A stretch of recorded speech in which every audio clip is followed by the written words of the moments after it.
Tulangana,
Good morning. Good morning and welcome to everybody here today on this auspicious occasion where we are celebrating a stalwart, a trailblazer, a woman who has changed many women's lives and many more to come. Welcome to the celebration and the welcome of Dr. Phumzile Mlambo-Ngcuka. Thank you. And this song is so apt because the work of Phumzile really is answering the cries of so many young girls in this world. If we are going to look across all her work, we are going to see that at the heart of what she's addressed in the work that she has influenced, she has started, is a change in the life of a girl child. My name is Thobela. And this is my co-program director, and today we'll be taking you through the celebration. So we want you guys to feel at home, but we want you to feel alive. It's Heritage Month, we look bright, and I want us to be reflecting that in our interactions and in all the things we're going to see today about the life and work of Phumzile. So before we start, just please, there's some house rules. Make sure your cell phones are off. Please keep your masks on. We don't have the windows open, but the aircon is on, so please keep your mask on throughout the proceedings. Now we're going to start the program. As we all know from our households, we do not start anything without thanking the Lord and starting with giving over to God to carry us through. And the first lady who's going to come and do the devotion for us is Mum Jane Chigwado from the Black Women's Caucus. Right after her, we're going to move straight into the opening remarks, and that will be coming from the UN Women multi-country representative, Anne Gituku Shongwe.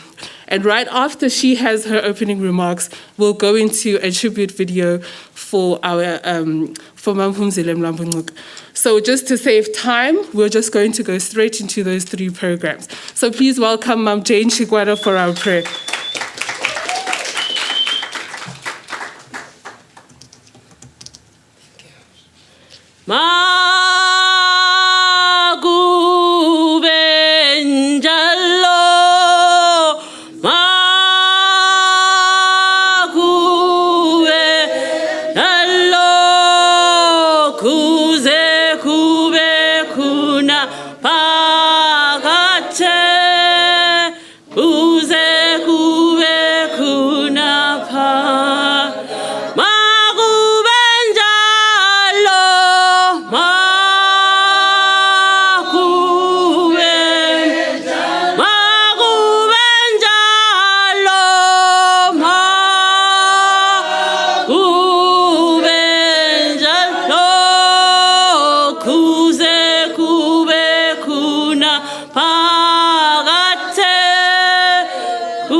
Thank you, Program Director. Let's close our eyes. Father, we thank you this morning. We give you all the glory. We exalt your mighty name.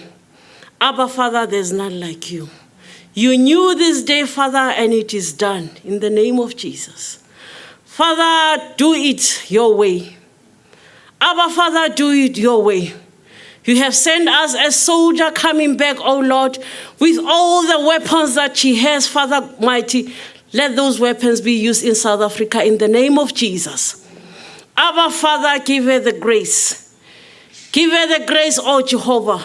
Let your will be done in her life. In the name of the Father, the Son, and the Holy Spirit. Amen. Amen. Thank you.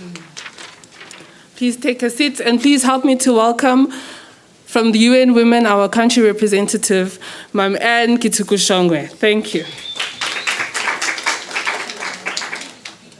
Good morning, good morning, good morning, good morning. Good morning. Wow, isn't it beautiful for us to see each other? Yes. Yeah, we have Zoomed, we have YouTubed, we have, in fact, we were not recognizing each other. It is so beautiful, Ma'am Phumzile. You know, in New York, you guys were walking around like normal people. Here, we have not seen each other. So I'm looking at Dikitseng, and I'm thinking, yo, I just remember that yellow, funky cap. that she wore on Zoom. And Khomutso's multicolored hair. And Tumi, who looked like a really tall person. She's sitting next to you, Mampumzile. Tumi, you know, she's sitting on a high chair, I think. So when you see her on Zoom, you think this is a huge, tall person.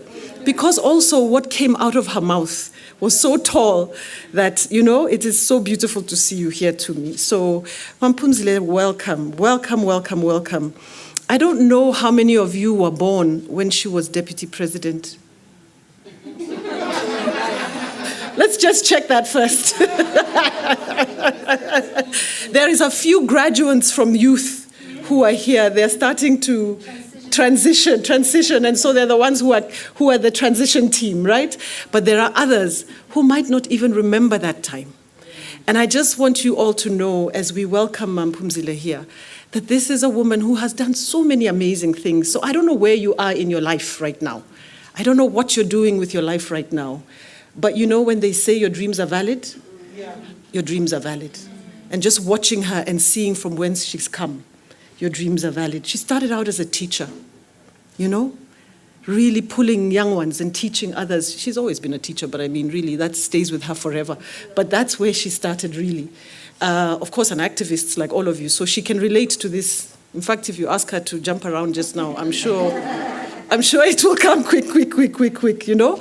And then worked with the World University Service, worked with the YWCA, and I see that we have with us somebody from the YWCA, including Khomutso and Michelle. So we actually went back to find some of the people who knew you from before in that life. And then, of course, her life in politics, in parliament, in cabinet, and eventually as deputy president. And then she went back to school. And she was a student like many of you. How many here are students? So she went to school, and you must ask her whether she passed all her exams, because I'm not so sure. But what we know is that in the end, she didn't just get a matric. She didn't just get a bachelor's degree. She didn't just get a master's degree, but she got a doctorate degree in education and technology from Warwick University out there. And I know one of her classmates. And her classmate was telling me, I asked her, I said, tell me how she was as a student so we can tell the other students, you know, what was her behavior. So she says the most important thing was that she always said, come, let's go together and study. So she was not one of those study alone kind of people. She was one of those who was always about, let's do it together. We can't leave each other behind. Let's move together, even as a student. So as you study, as you work, wherever you go, right? Let's do it together. Am I supposed to keep my mask when I speak? No. We'll sanitize. I'm so sorry. I just realized. Okay. All right. So let me speak to you, Mampumzile, because, you know, she got that doctorate, but then she got 2 others or 3 others. So she's actually Dr. Phumzile Mlambo-Ngcuka. So when you refer to her, you must also say these many things and recognize that. But, you know, this group that you see here, these young people that you see here in the room, and a few of us who have forced ourselves to be youthful and present in their presence, many of them have been part of what we've called the Generation Equality Youth Journey. So in the same way that globally you walked with young people, here we walked with young people. And actually, they walked us because, you know, we were preparing the program. This is secret, not for everybody, but as we were preparing the program, I said to Naledi, hey, Naledi, these young people are going to make us look bad because this afternoon we have older people. And the young people were telling us what they're going to do today. And so in true form, it is innovation all the way. We've got a Peace Brigade team, Celeste Diale, who works for My Lady of Peace. there in yellow, there's an organization called Lady of Peace, Lopeko, who work with women, peace and security, but really work with peace work. You'll hear from them. You'll hear from a young grade 11 learner, and I don't want to mess it up for Kitumetse, so let me not introduce everybody. You'll hear from the Open Innovation Lab. So we've combined SANAC, we've combined young people who walk from different walks of life to come in here and have this conversation with you, because they actually want to know how did you do it, and what can we learn from what you did out there? What are the lessons that you can bring back and say, for us as young people, if there's anything that you take from my 8 years at UN Women, it's to do this. And you represent innovation for us and for the world. And so we just want to welcome you, but welcome you from the generation who are taking the baton from you and from all of us, and that they're going to be able to have an incredible story with you. So welcome to you, and welcome to everyone who is here. We're looking forward to an exciting time. It's great to see you all. Some people have been hiding away for months and months. I don't know where they've been hiding, but whatever they're cooking, we're going to hear it. And we're very, very excited to have this conversation with you, and for you to take the time that the first thing that you did when you arrived is a conversation with young people, where your heart is. Thank you.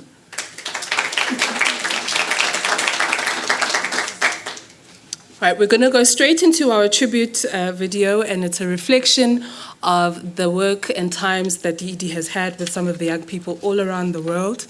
And I hope that it inspires us as we continue to do this good work. Thank you.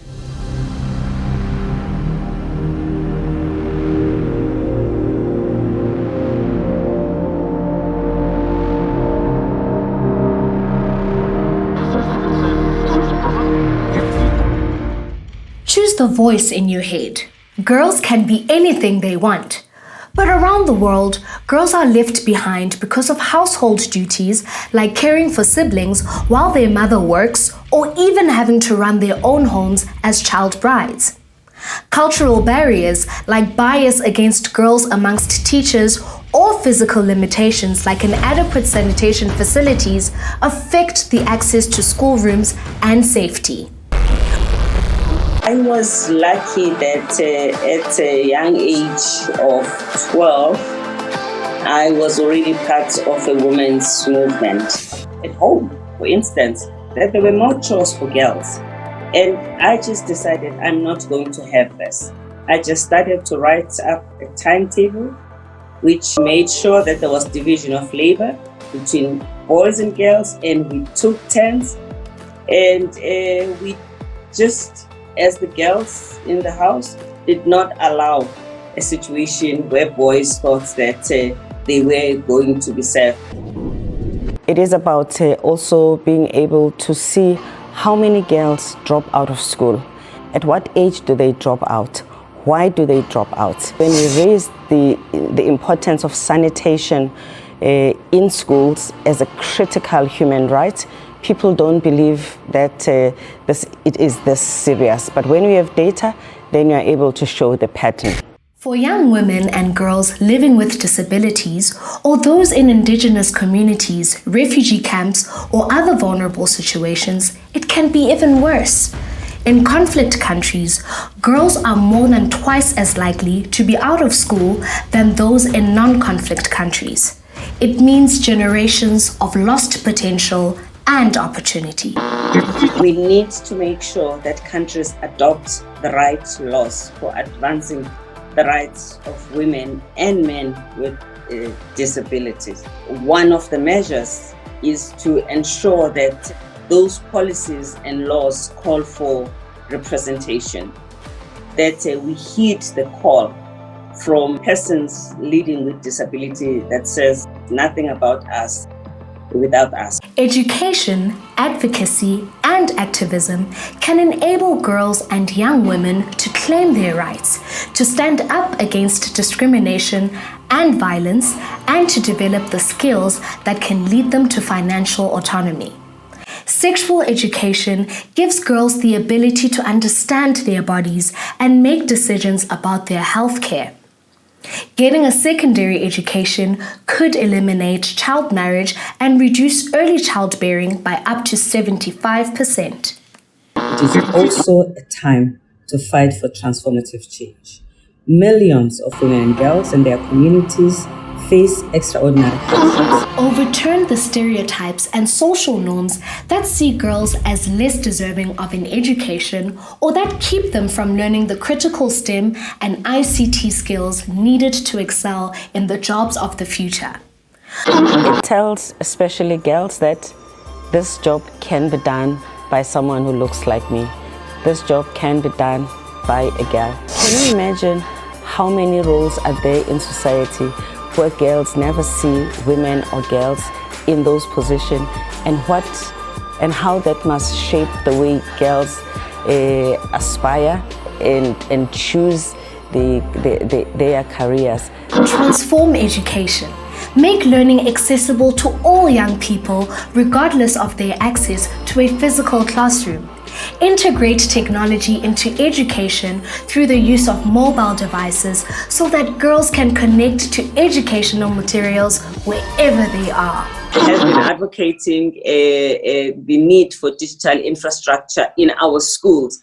We need to influence the way innovation directs itself so that it is innovation that wants to solve problems. We need innovation to address poverty. It is possible. We're counting on young people to disrupt the status quo and to push for transformative policies that can shape the future as young leaders, allies, and advocates for gender equality. By educating and working alongside the next generation, we can support more inclusive, sustainable, and equal future. And I think as leaders, we really have to lead by example. It is not as difficult as we sometimes make it to be. It can be done. These words belong to Dr. Phumzile Mlambo-Ngcuka.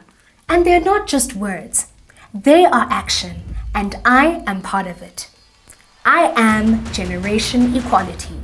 Hashtag Act for Equal.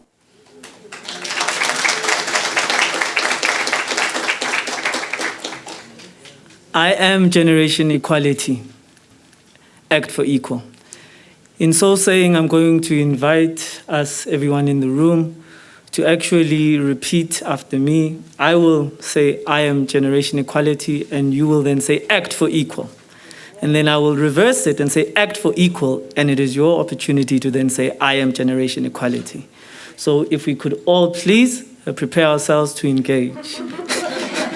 3, 2, 1. I am Generation Equality. Act for Equal.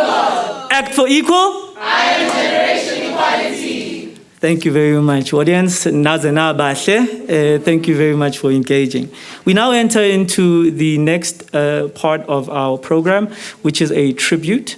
In this tribute, I hope to read the following quote as we enter into it by Dr. Miles Monroe.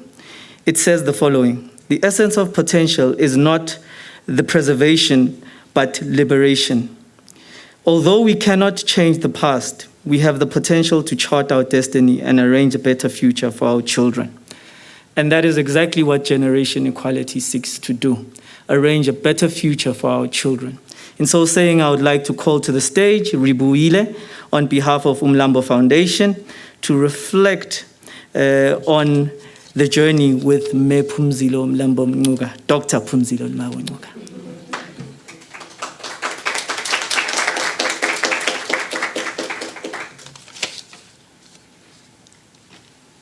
Thank you.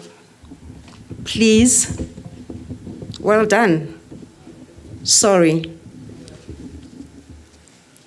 These are the words that I quickly got accustomed to when I started working with Dr. Phumzile Mlambo-Ngcuka 2 years ago. And I knew when I first heard those words that in that moment, when those words were said to me, those would be the defining moments of my experience with working with Dr. Mlambo-Ngcuka. A lot of people wait a lifetime to hear those words from their principals in the workplace. Others never get to hear those words. But at Mlambo, I got to understand and experience that that would be and is a usual occurrence. When we are asked as people to consider the measure of a person, we are socialized to consider, and we are socialized to recount, fourth and foremost, that person's worldly achievements, titles, academic accolades, their financial muscle, their influence, their proximity to power.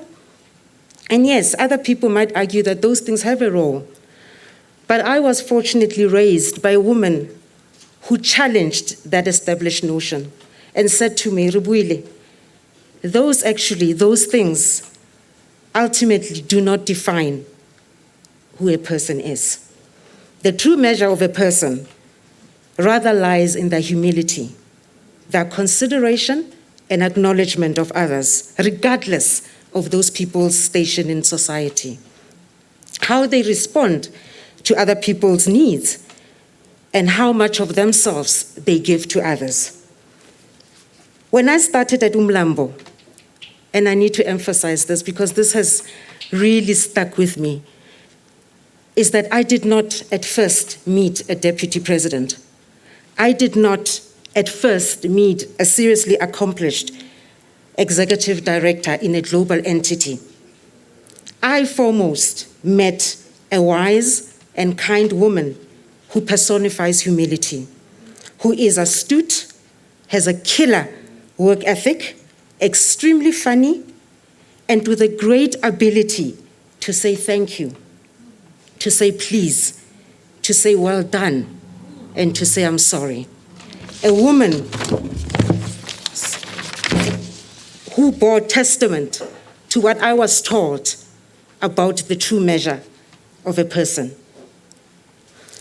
Dr. Phumzile Mlambo-Ngcuka has achieved a lot in life, as we all know. She has worked hard and rose to great heights against all odds. Those achievements are well documented, and we all know them as we sit here. And that is why we are here today, to celebrate and honor her, and rightly so. But we would be doing a serious injustice to who she is if we left it at that, at the titles, at the accolades, at her influence, at her proximity to power, because there's so much more to Uma. Her commitment and passion to her purpose that is based on moral principles is something that inspires me all the time. As I observe her, I realize that it is because of the person that she is that gives value to all these titles and accolades that she's achieved, not the other way around. And this is something to truly behold. As we welcome Dr. Mlambo-Ngcuka back home, there is little doubt that she has left her mark in our country and in the world. As we sit here and enjoy certain freedoms, as recipients of the hard work that people like herself has done, I urge us to learn through the example of Dr. Mlambo-Ngcuka that it is possible to be formidable in the world and insanely successful as she has been. But you can do that while you exercise humility and compassion for others. On behalf of the Umlambo Foundation, I would like to say to Ma, welcome back to an extraordinary woman. It is such a privilege, Ma, to work with you. What you have achieved is truly remarkable.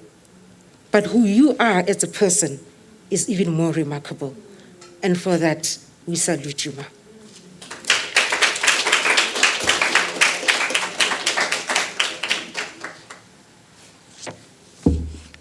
Worked hard, accolades, humility, compassion, commitment, purpose, and the fact that the value in the positions you occupy is something that's inherently within you. To that, Ma, we are grateful, and accordingly, thank you very much as well to Mlambo Foundation. I have a question, though, Ma, for you. And that question relates to generation equality. If generation equality was a person, who would that be?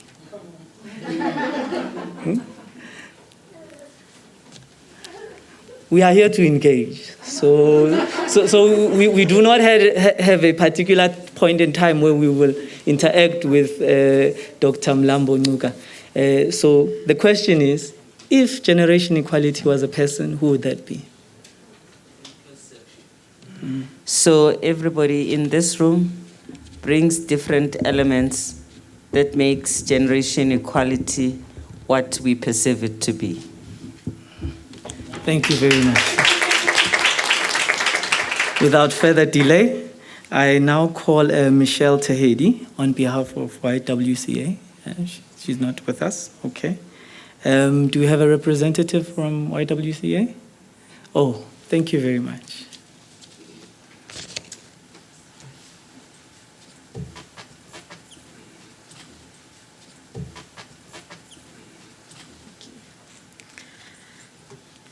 Greetings to all. Before I begin, I would like to ask that we all just tilt a little bit to the left. Thank you. And now let's tilt to the right. Consider yourselves moved. Right. Standing before you is Michelle Tahedi, representing YWCA, which is the Young Women's Christian Association. I stand before you as a representative of the youth of YWCA, an organization which is very close to Dr. Phumzile Mlambo-Ngcuka, as she made reference that the organization served as a platform which groomed her into the phenomenal woman she is today. It is with great honor that I stand before you to pay honor and tribute to our iconic leader, a woman who abides and values the principles of the Lord. Dr. Phumzile Mlambo-Ngcuka's involvement with the development of the youth began in the early 1980s, where she taught in KZN and later moved to Geneva to work with the World YWCA as the organization's youth director. A position, ladies and gentlemen, which all young women,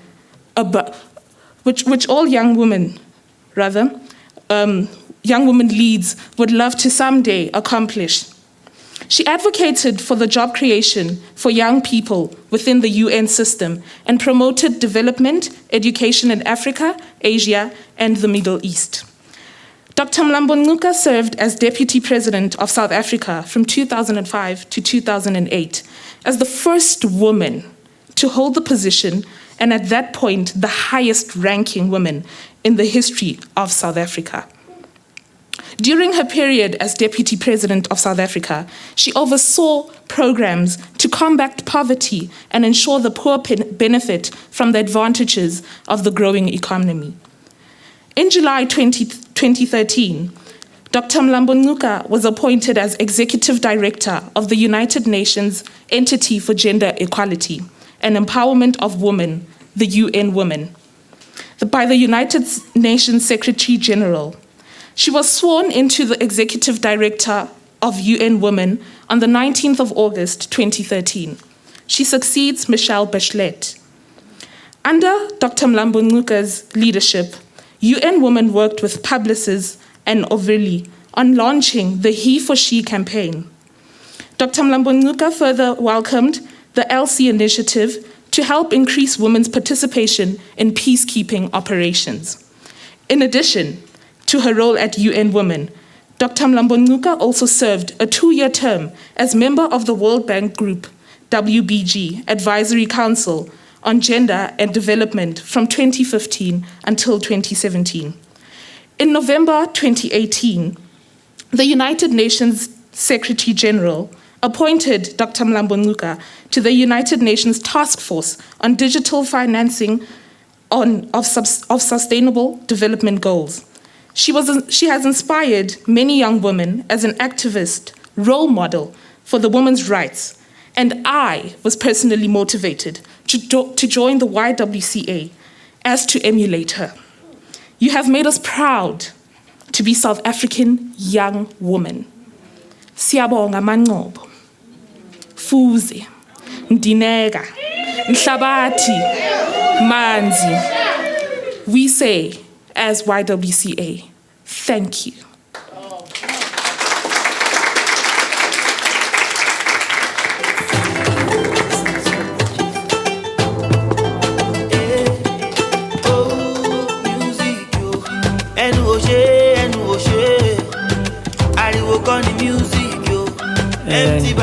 would like for us also to join in acknowledgement of women's rights being human rights.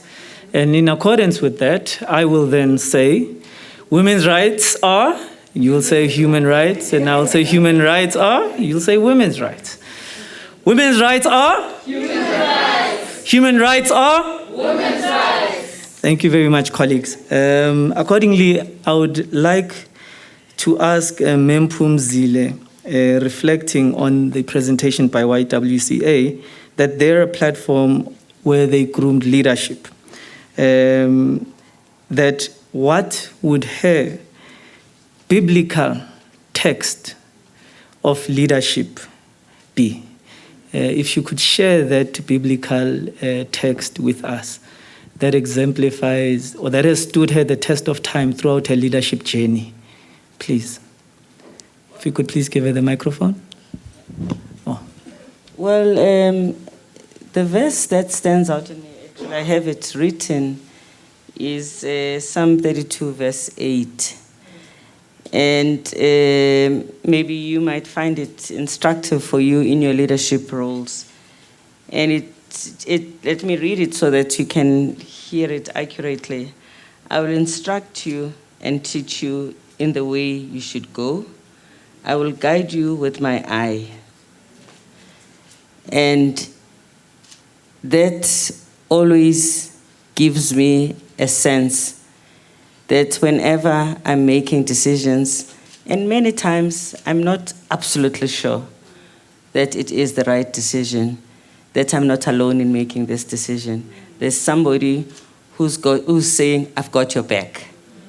So put faith in that person and make sure that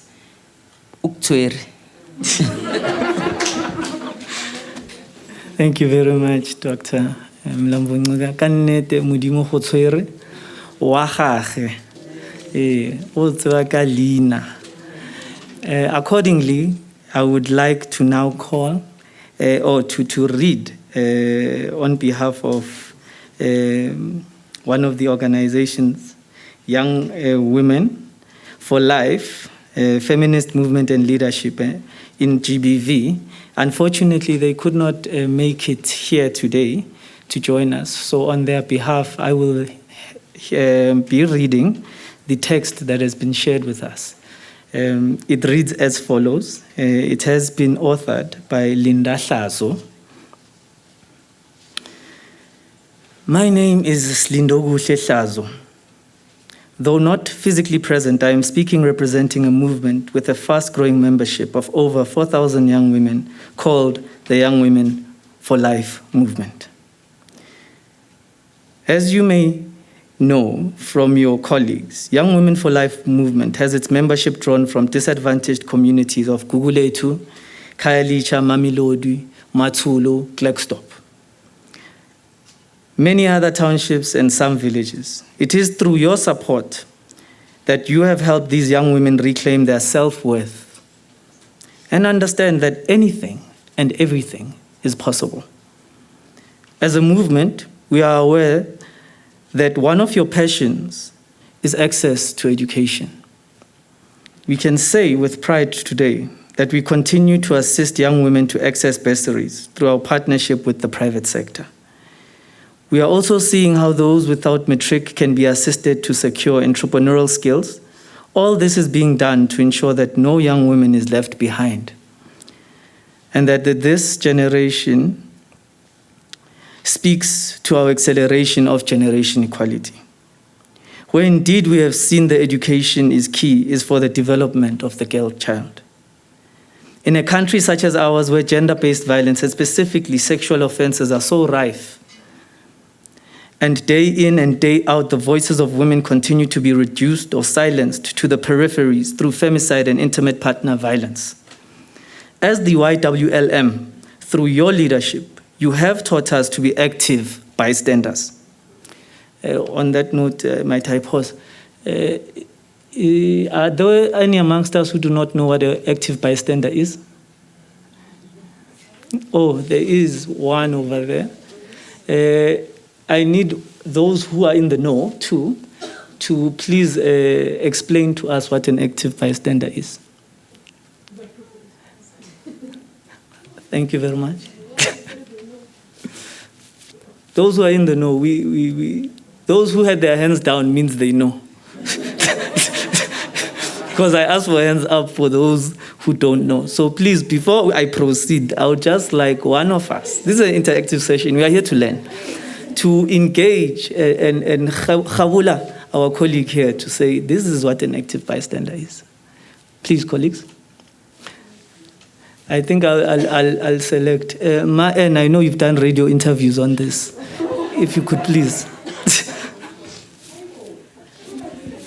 An active bystander. Kitumeti. Sandiso. Tobela. Somebody.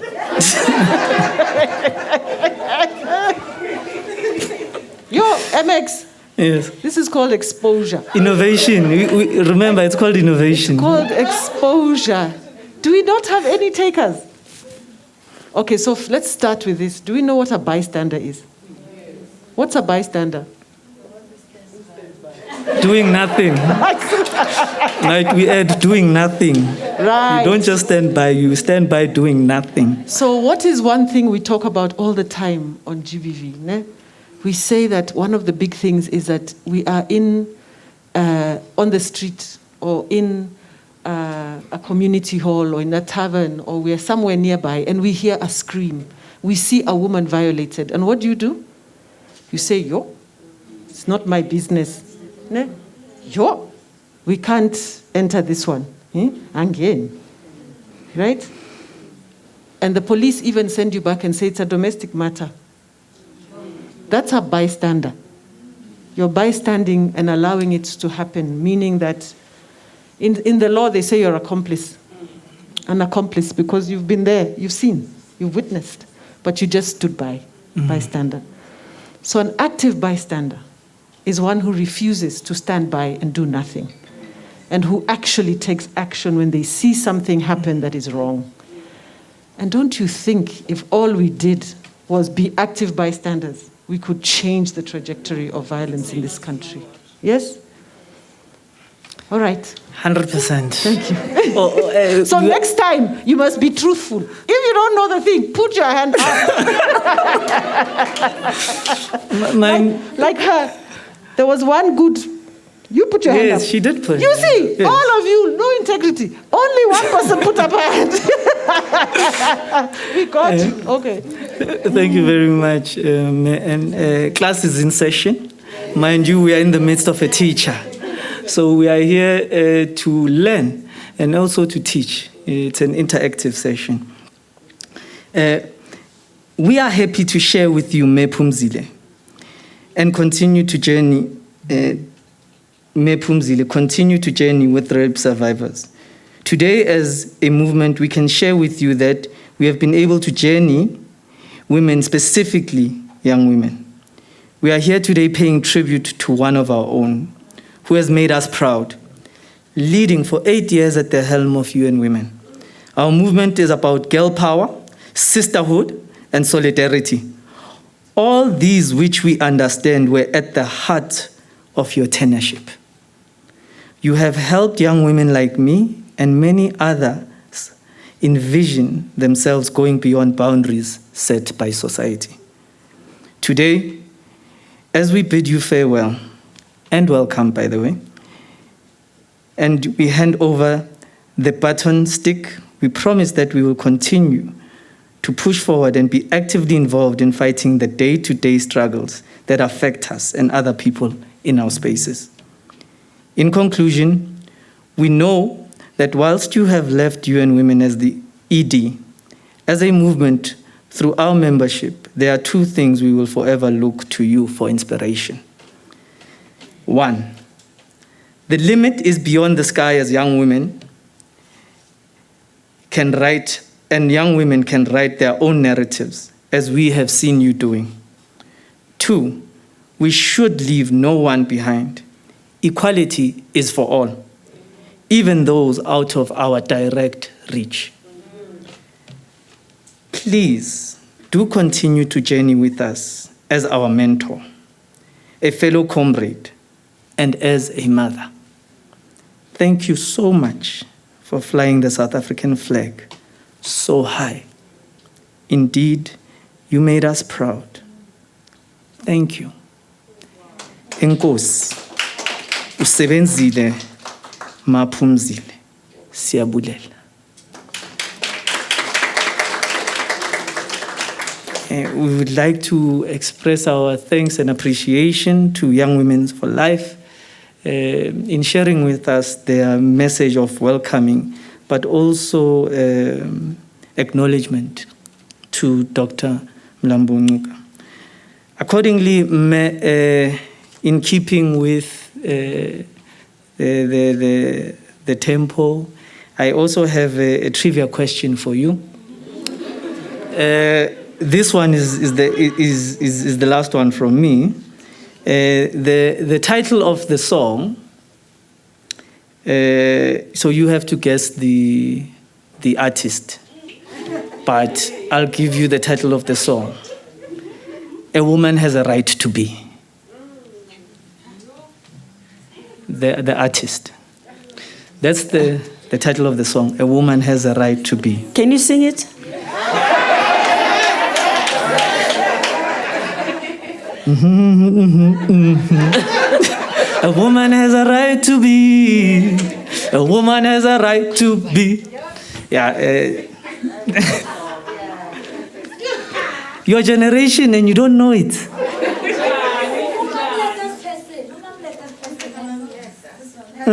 We see you.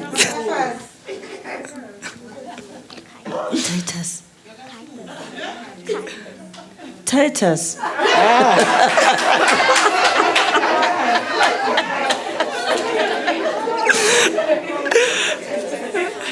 I'm sure. I'm sure. Oh yeah. Now that you say it. Yes. So that's just to show in this September month, a month of culture and the arts as well, that activism and gender and equality around gender equality, activism around gender equality, in our history as a country, we've been doing it for long.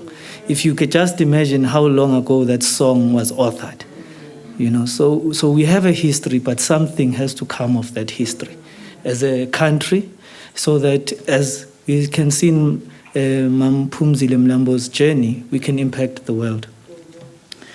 Accordingly, colleagues, we have an item of entertainment, and I would like to invite to the stage to perform for us and to honor us through their performance, For I Am.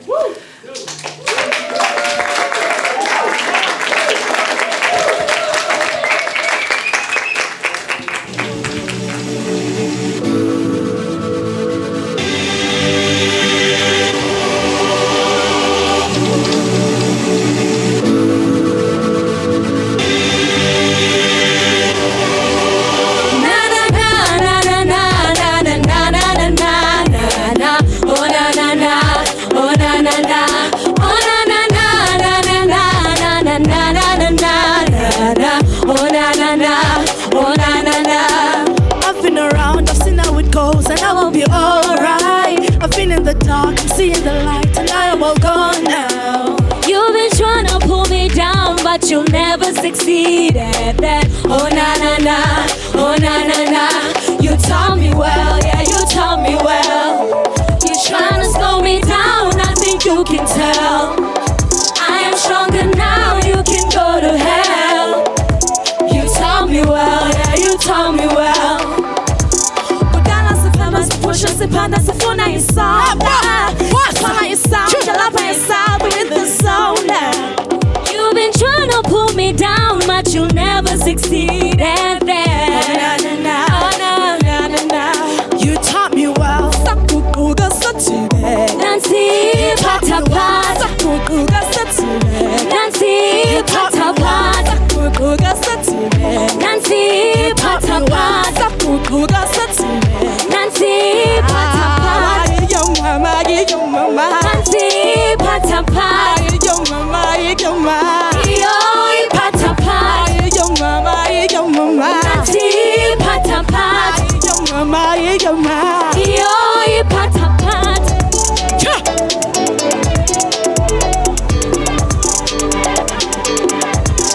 Na na na na na na na na na na na na. Oh na na na. Oh na na na. I grew up in the 498 road is a bit back in direct only light to me, tell it to us. Looking for acceptance every kill. People thinking that's a job, but it cries, rise, the better you push through the darkness and you feel the growth glow. Blessings on overflow. Take it slow in your lane, don't take it.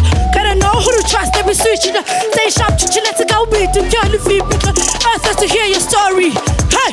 You taught me well, yeah, you taught me well. You're trying to slow me down, I think you can tell. I am stronger now, you can go to hell. You taught me well, yeah, you taught me well. You taught me well, yeah, you taught me well. I will never stop. Come on, come hit me with your best shot. I am waiting at the top. You taught me well, yeah, you taught me well. Na na na na na na na na na na na na na.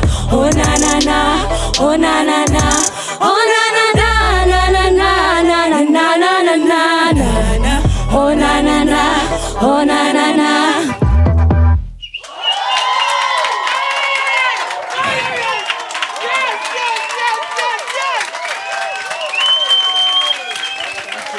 Thank you so much, everyone. Mbulela. There was actually a mini speech I wrote, but I was moved today while I was watching the presentation of Dr. Phumzile Mlambo-Ngcuka. And there's a game that I can't even play myself, but it just, like a vision of it showed up in my head. It's called dominoes, right? And so it's these blocks, and one block falls and all the other blocks fall because they're right behind this one block. I just want to say thank you for being the starting domino, because we are going to be all the other following dominoes that will walk in your path, ma. The next song is called Legends, and it's our very own single.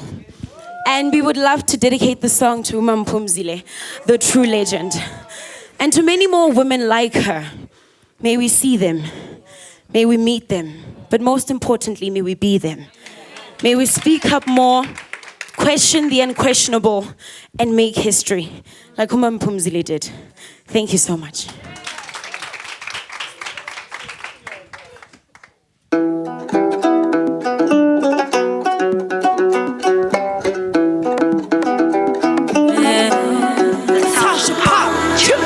The money's on the money. Wish you wanna shop my pennies. Boss a visionary. Turn my life into a penny. Oh na na na. Focus on luck. Keep my eye on the prize. Oh na na na. Yeah, yeah. Why you think about it? Let's just live, we don't die. I'll look after my sister. Hey. Won't take it for granted. Oh na na na na. Let's just live, we don't die. Be the yours with the shacks out. Nothing's gonna hold me down, down, down, down, down.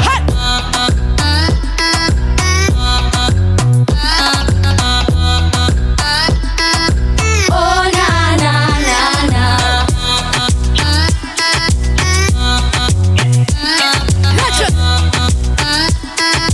Down, down, down, down, down. Trusting nobody, stuck real close. Hat on my sleeve, mind on the move. Capping's a habit, but these people lie, so I pay them no mind. Oh na na na, focus on luck, keep my eye on the prize. Oh na na na, yeah yeah. Why you think I'm bad about it? Let's just live, we don't die. I look after my mother. Won't take it for granted. Oh na na na na. Let's just live, we don't die. Be the odds of the shack down. Nothing's gonna hold me down, down, down, down, down.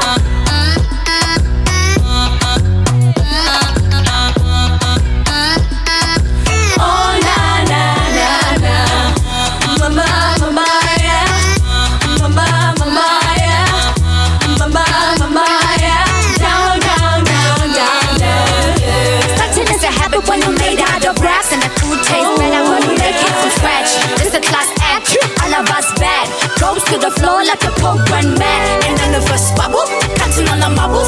Can't believe we're chosen, so blessed and so humble. 6 souls flashlight and the world went rumble. On the thrones call the shots, the future's in the hustle. Let us live, we don't die. I look after my sister. Won't take it for granted. Oh, na, na, na, na. Let us live, we don't die. With the arms for the shots now. Nothing's gonna hold me down, down, down, down, down. We're legends, we're legends. We're legends, we're legends. Sing along. We're legends, we're legends. Oh, na, na, na, na. Let's go. We're legends, we're legends. What? We're legends, we're legends. Yes, we're legends, we're legends. Down, down, down, down, down. We're legends, we're legends. What? We're legends, we're legends. Mlambo-Ngcuka. We're legends, we're legends. Oh, na, na, na, na. Yes, we're legends, we're legends. We're legends, we're legends. We're legends, we're legends. Down, down, down, down, down. Thank you so much. Thank you.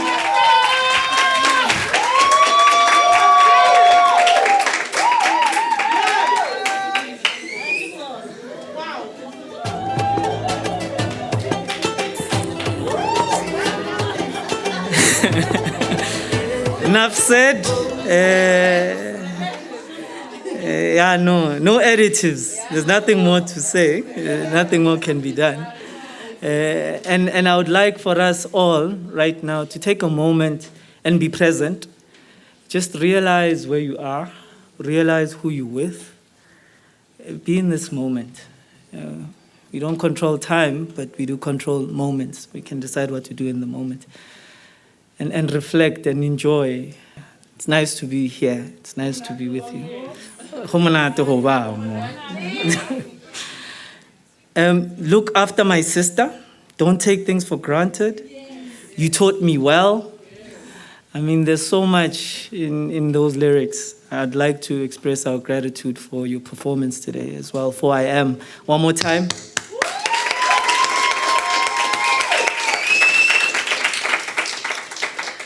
So, colleagues, you know me, right?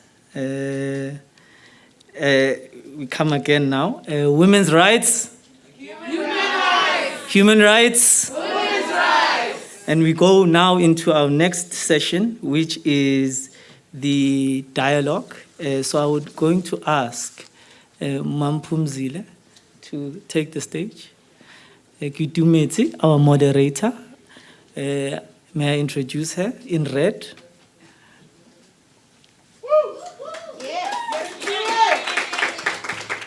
Please participate. It is a dialogue, but it is a participatory dialogue. Please engage. Thank you very much. Yo, I don't even know where to start. Thank you. Definitely. Legends. No, guys, legends. They put us on. Hey, legends, they put us on. Phew. Wow, I'm so energized. I must be honest because I think I have to play a diplomatic role today. Mm-hmm. But oh my goodness, oh my gosh, I'm sitting next to you.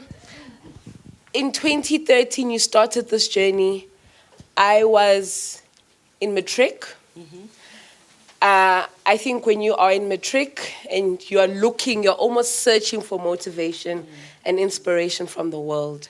And when you see this phenomenal woman, she looks very much like you when you look into the mirror. It's an affirmation that our dreams are possible, our dreams are valid, and we're legends. Good morning, rather. Whew, giddy names, guys. Good morning, my name is Kidumeti Fatimata Motlwati. I will be moderating today's very interactive, dynamic session. I stand here, or rather I sit here wearing many hats. I'm the chair and founder of a social movement called Black Women Caucus. Mm-hmm. I'm a social worker by profession in training.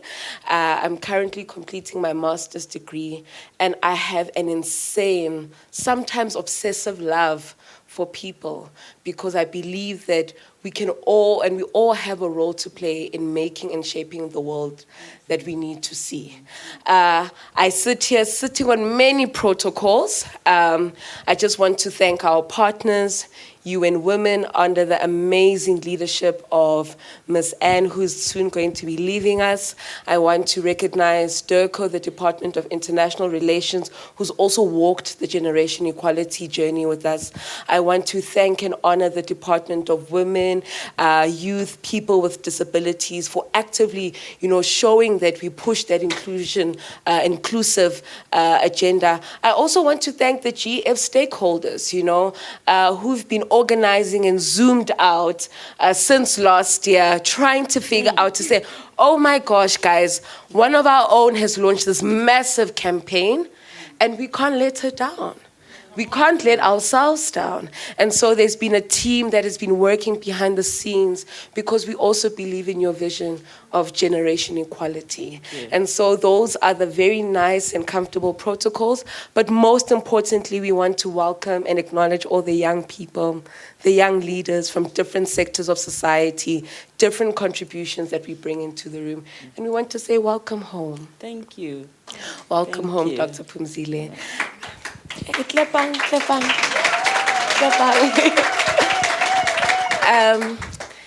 Like any good team, you always have to have an extremely strong technical team, the one that works behind the scenes. So I just want to get an indication from our team. Are we okay with our slideshow? Mashaba, are we okay with our AC slideshow? Okay, Ma, before we enter into the conversation,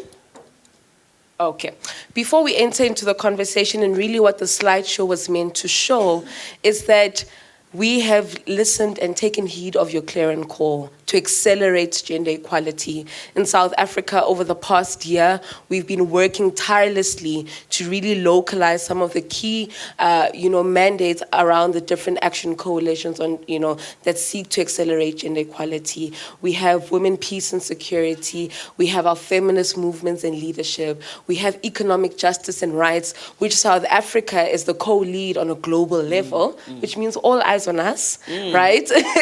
We have, climate justice, which is a conversation that is still pretty new, right? Yeah. We think it's new because we've also, to a large extent, kind of racialized it and put it under a certain class group, So we're really exploring and walking this journey with you in terms of realizing generation equality. I don't want to hog the mic because I'm very good at it. As stated, we have a dynamic panel. This panel of young activists, young leaders are coming to you, are going to share with you some of their own roles as young people in accelerating gender equality. You've given us 5 years, Ma.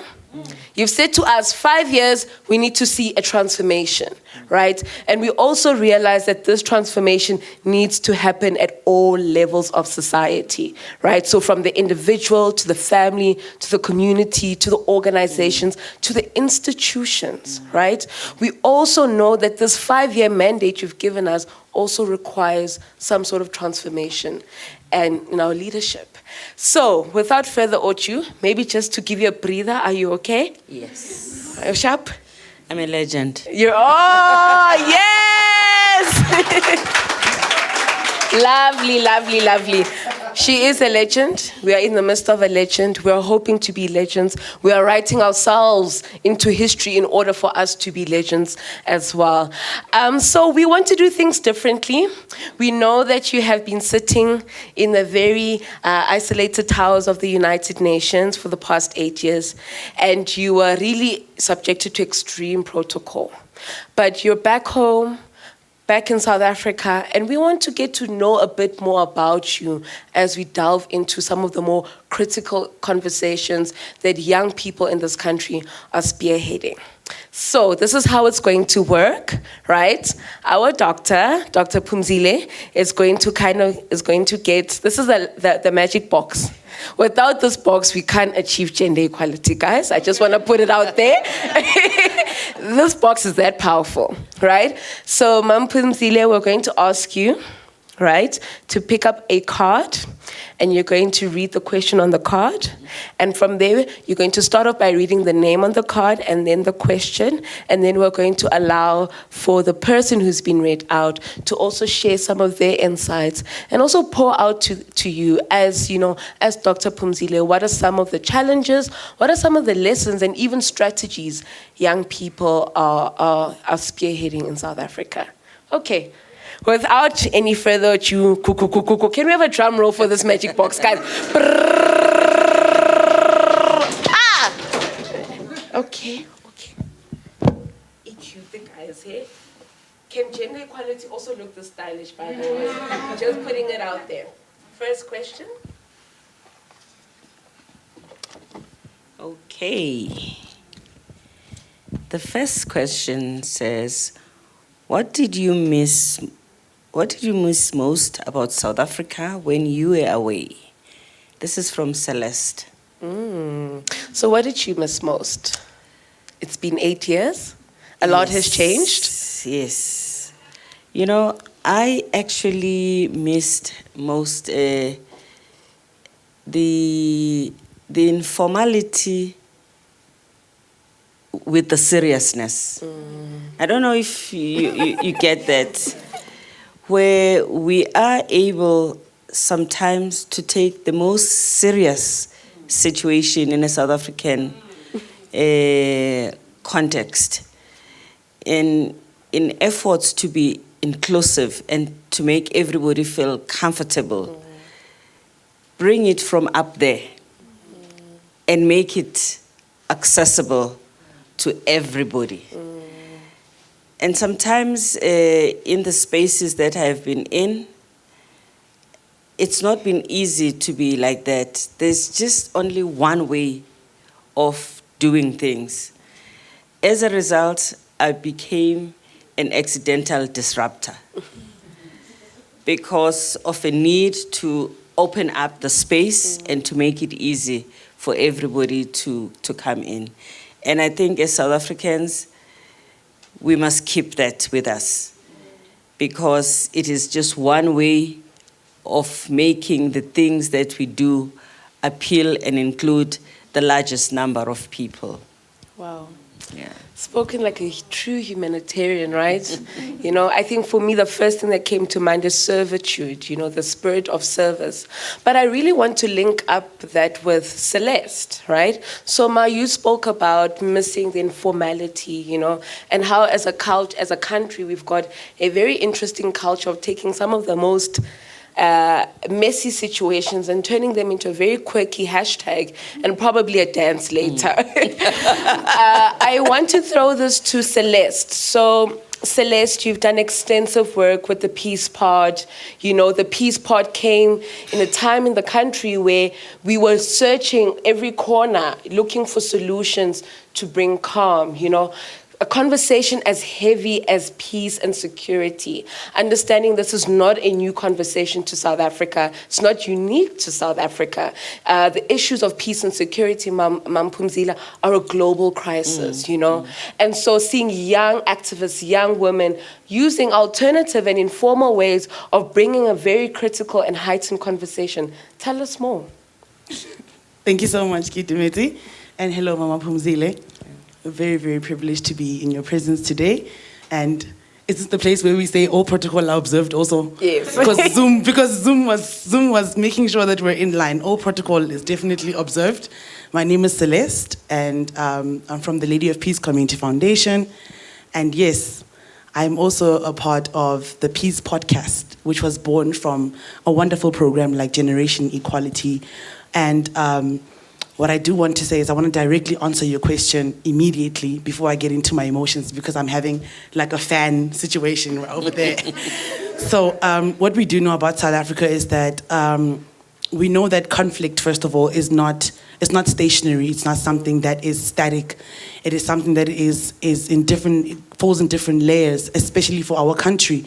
And from the Women, Peace and Security Action Compact, we learned that through conflict prevention, we have to figure out where South Africa is as a country and why we had that unrest. It's obvious that people want to speak.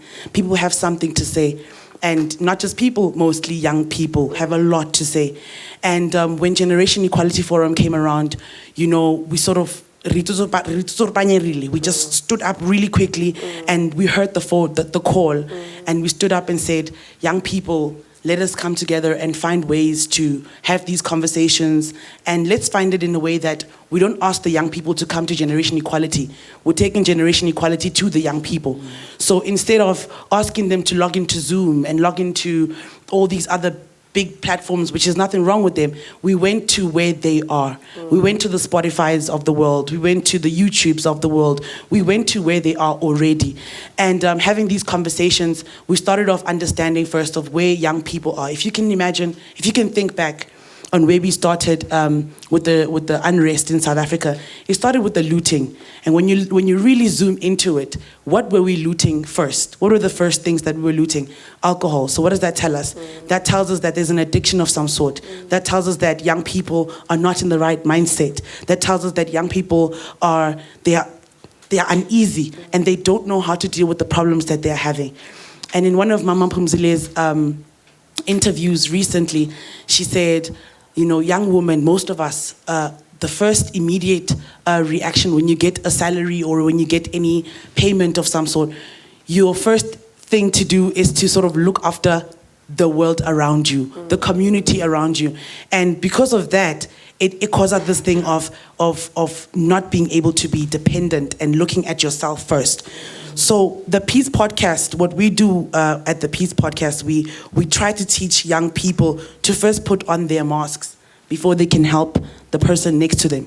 Because when you do that, then you're able to take care of yourself and you're able to evaluate the situation. In case perhaps the community aeroplane is about to crash or maybe the community aeroplane is experiencing turbulence, then you have your mask on and then you can help the person next to you. So Generation Equality really opened up so many doors for us. Yeah. And I do want to get a little bit into my emotions and say, I looked up to you very much. Who you are has made a difference in my life. Who you are makes a difference in my life. Who you are continues to make a difference in our lives. And the fact that you are a former deputy president of South Africa, that for me shakes the earth, shakes the earth around me.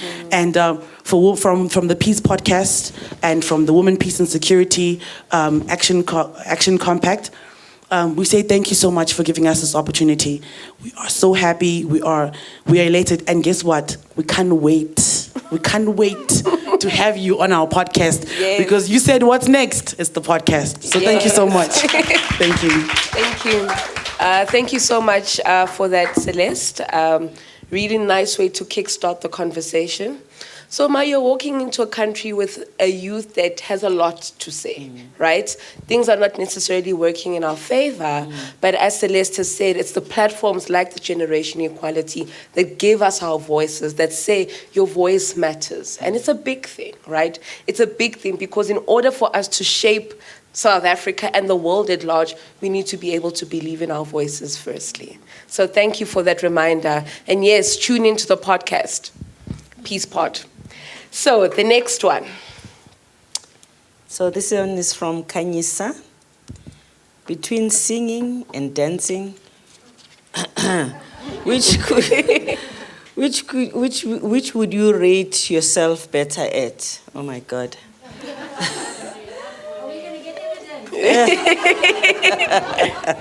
I'm just afraid I have to think which one so that in case you ask me to do it. I think I am neither good. Yeah, we're not taking that one. There must be one. Well, maybe a bit of dancing. Mm-hmm. Do we want her to show us one move at least? Just one. Oh, maybe we should teach her Bopa, right? So she gets it too. So now that we're speaking Generation Equality, we're also speaking about the culture around gender equality. You're coming into a country that is alive with trends, and now we're saying Bopa. And we're also saying Bopa to gender equality. We're saying Bopa to care work. We're saying Bopa to recognizing women's leadership and allowing for women to lead. So you're coming into a country that is Bopaing everything and so much more. So when we do, we want to say Bopa, Bopa, Bopa, Bopingani, Bopa. Thank you so much. Kanyisa. The intersection between SRHR, technology. Dr. Phumzile, you studied education and technology. You know the links between the two, and you also know how far off young girls in particular are from accessing education and technology. You're doing amazing work in trying to bridge the two, in making the information accessible, in ensuring that a big crisis we have in our country is that we actually don't know, right? And we need to be able to deal with that. So what are some of your interventions and strategies? What are some of the lessons you've picked up in trying to merge, both technology as a booming wave now, which has been accelerated under COVID-19, and the need, a desperate need, by the way, for SRHR in South Africa? Thank you very much for that. I'm also having a fangirling moment. I'm Kanyisa Boy. I'm founding editor of Eve's Apple, the mag, and it's a sexual and reproductive health and pleasure, actually, magazine. And I would like to observe all protocol. And just to also say, Dr. Mlambo-Ngcuka, you have shown what being able to identify with can give us capacity to do. The audacity to think that you can start a magazine, the audacity to think that when Cosmo leaves the country, maybe what is needed is an Eve's Apple, the mag. The audacity to think that there's been an Adam's apple for a really long time. Let's actually hear Eve's voice. For me, is what you represent in my own space. And that said, I heard a lot of Christian quotes coming. You're a Christian girl, right? And we imagine feminism to be something very far from Christianity, right? But the first feminist actually was Jesus Christ, right? All right? Let me tell you how. Right? I think one of the things that Jesus said, and I think my mother would be so proud to hear me this, because it's been rough for old girl there to get a girl to church. But Jesus said, whatsoever you do to the least of my brothers, that you do unto me. Right? And so that's what feminism says. Is that if it is not intersectional, it doesn't make sense. And intersectional feminism centers the voices of those who are experiencing overlapping and concurrent forms of oppression. So literally the least, right? And it says voice giving, right? Let them speak. Right? And so for me, being a feminine body who lives in South Africa, who understands all sorts of forms of oppression, it became incredibly important understanding that one of the biggest spaces we're in access is sexual and reproductive health, right? And also justice is not possible in that space, right? And so it became important for me to say, well, it's lots of information, lots, right? It's not that there isn't sexual and reproductive health information, but it's also that where do I find it if I'm looking for it? And it's also that thing when somebody is talking, you're like, are you talking to me? Because at the end of the day, if I don't feel like you're talking to me, I won't hear you. And also, is this information that you're giving me information I can actually use? Because it's great that I know it exists, but if you're talking to me, where do I use the specific kind of information?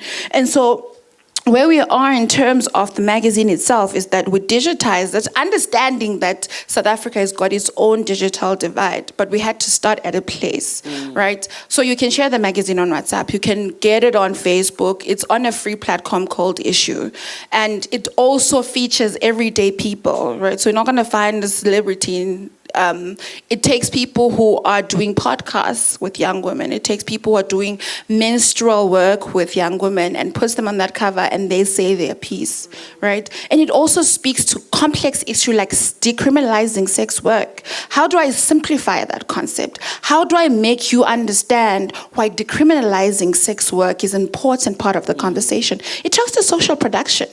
How do I, as a teenager, who is expected to bring money home, who also is leading the household, who does all the work, am expected to also carry on and be great in the world, right?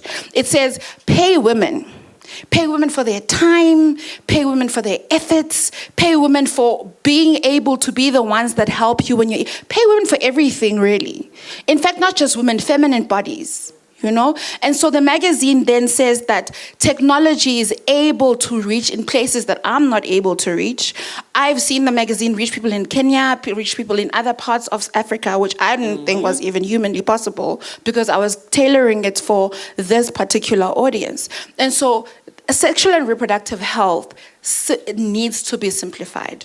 It needs to answer the question of, do women consume different information, or do they consume information differently? And when you understand that, then your delivery becomes intentional. And that's what, then use technology as a vehicle to do that. Thank you. Can I just add on intersectionality and feminism? Because I think as young legends, it's important for you to grasp that very well. If you think about patriarchy and how exclusive it is, how it leaves many of us out, feminism is about inclusion. It's about ensuring that everyone has their piece. You cannot be feminist and homophobic, for instance. You cannot be a feminist and not care about ableism and disability. You cannot be a feminist and be indifferent to climate change. It is about bringing together all of the issues that are essential for life to be worth living, and to make sure that women are in the center of that in all their diversity. So as you sometimes hear people who are critics of feminism, just make sure that when you take your action, how small, how big, how different, that is your version, that is your contribution to feminism. We all can be feminist. And one thing in generation that we entrenched in generation equality was that feminism was not an ideal that must only be reached by women. It is an ideal that men and boys must also fight for with everything they have. So it is for all of us, and it is inclusive. Spoken like a true legend, eh? Yeah. Thank you. Doctor, please take the next one. Oh. Okay. Another Kanyisa? Okay. Oh, I think it's the same one. Yes. Okay. Sorry about that. Sandiso, what's your favorite TV show? Yo. It's very hard to choose. Idols. Idols. Especially the wooden mics. That I can watch day and night. I love it. Okay. Sandy, so some of the most important and critical aspects of the work that the Generation Equality seeks to do is to link, the national, regional, and global conversation, right? Because we often believe, that some of the decisions that are made there at the United Nations have really little impact on us, But when we start to realize the relationship between different spheres of decision making and different spheres of intervention, we're able to see that what happens at the top has a direct impact to what happens at the bottom, and equally, what happens at the bottom must inform what happens at the top. What's your take on that? Thank you so much. Thank you for the question, Gitumeti, and thank you so much, Me. Nice to see you in South Africa. And so this question is probably channeled at me because I've had exposure to both on a local level, built an organization that actually gives young women to jobs by asking private sector to give ladies that have been blacklisted to work in a financial sector. So, and then off that, just the company I work for was Accenture for about 8 years, and so I was exposed to, the global sphere, and then also in Africa, done some work with the team in Kenya. And so what I've seen, and as today what I do is I run a business now. So I run a tech company. So we build all the cool stuff that Cyril speaks about, the AR, VR, and AI. And it's about 2 years old. And so the lessons that I've taken from a global perspective, I'm trying to bring them into South Africa. And so what I've seen in the market is that when you go to the US has got a very, very strong educational system. So they've got like hundreds of universities, and they're all very good universities. And that speaks to why the people there are built for success, because you just have the good education. And so what I'm seeing as I started a business, and everyone in my company is of youth. I mean, I'm still youth as well, so I'm the oldest person in the company, but everyone is 24, 28. And so responding to the unemployment issue in the country, trying to hire as many people as I can, many young people that I speak to, they can barely write like a one-page, document, and it's not their fault. I mean, when I was at school, the education system was a little bit better, but I see that it's deteriorated over the years. And so when being in private sector, what I've had to learn is that, okay, fine, young people, many of them can't write, many of them can't speak very well, so what must I do? So I must actually invest in the education of young people, which is actually not my role, because I'm just supposed to get someone that's packaged ready to go into industry and make me money, but I'm having to invest in people for their education. So that's the big difference that I'm seeing. And the second thing I'm seeing that also in the US, there's a lot of funding that's available there. So people in the US just have money. And so in South Africa, we've got like 5, big people like Patrice's and all those people. But in the US, like every third person is like a millionaire. So they have money to play with, really. And in South Africa, we just don't have resources to play with. And that's unfortunate. And if you look at our government, and people talk about South Africa being one of the better African countries, and that is true. SARS collects a lot of money from us, and we know we're a country riddled with corruption. And so what happens is when we have money in South Africa, we're just not using it effectively and efficiently as a country. So what happens in the system is that many people that give funds to businesses, to young people, it's usually the board, the people that decide who gets the money or not, is usually men. Yeah. And men give other men money. So that's another issue we have. We need to get more young women, older women in the venture capitalist funding sector and funding private sector, because I think private sector is very important. And Anne and Mr. Chaba is always hounding us down and saying we need to have multi-sectoral engagements. Like, let's stop this thing of NGOs speaking alone, because the reality is everything that's in this room is afforded by private sector, because they're the ones that actually pay our taxes, and therefore we're able to have these events of this nature. And so that's just I would say, just in summary, I would see education is a big issue, but we need to just get over that hurdle and just invest in young people. Funding, we need to transform our boards that make funding decisions, and that's my Awesome. Contribution. She said I'm the oldest. I'm like... We're all thinking that, don't worry. So really important point that you raise, and I think it's one of the biggest challenges we face in feminist movements, we face in the gender, or, anybody who does work on the margins is around access to resources, and we congratulate, we know that you've been able to raise over 40 billion USD, in pursuit of achieving and accelerating this 5-year goal and vision of accelerating gender equality. But a lot of transformation needs to happen.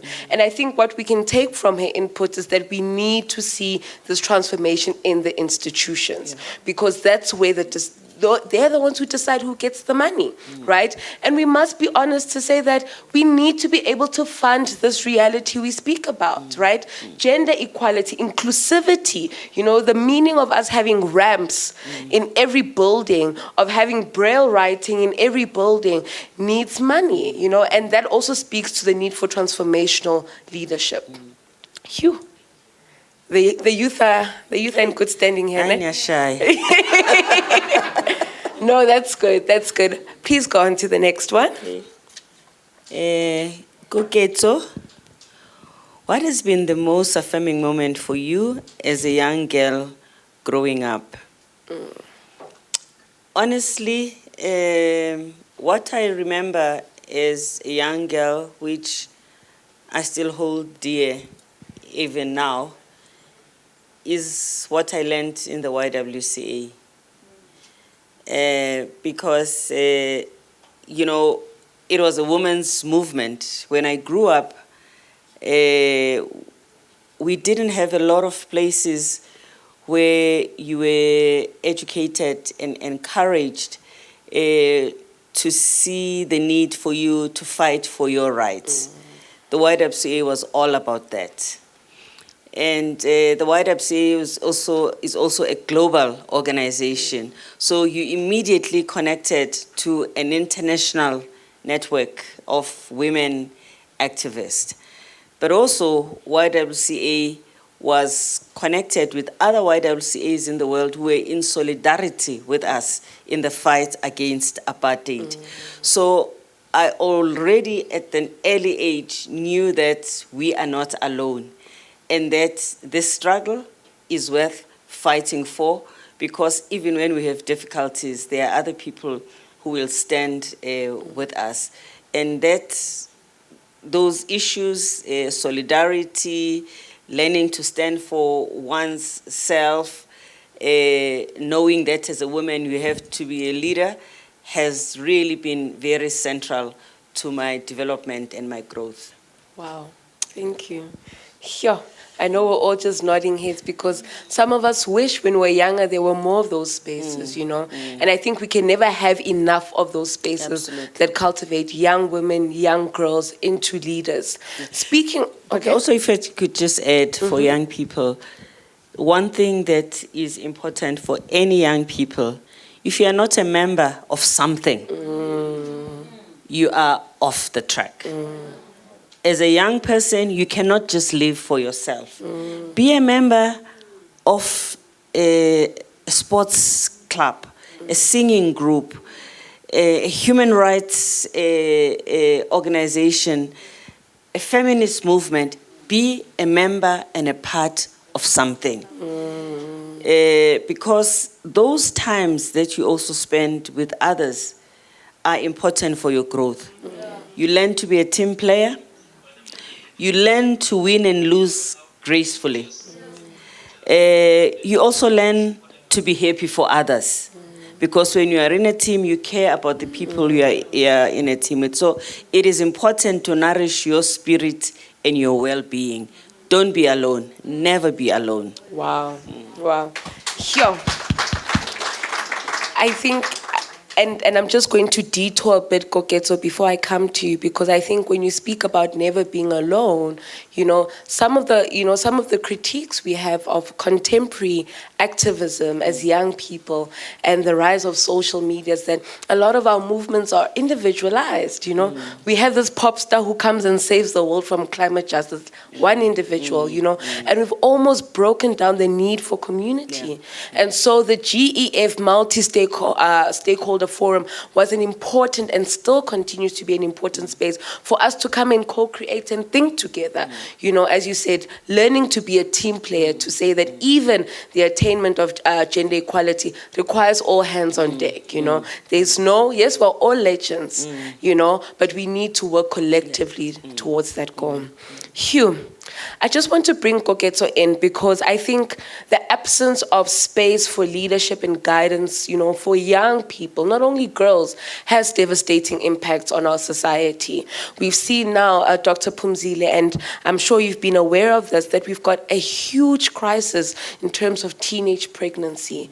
Girls as young as 10 are giving birth, right? In the same breath, we also have an alarming rate of new infections amongst young girls, young adolescent girls.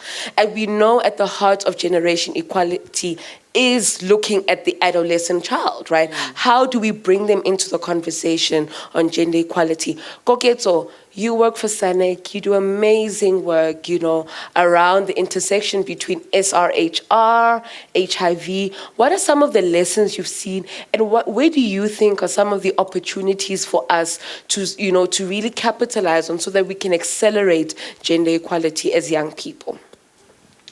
Thank you so much for that question, and I'm very honored as well to be in your midst, Dr.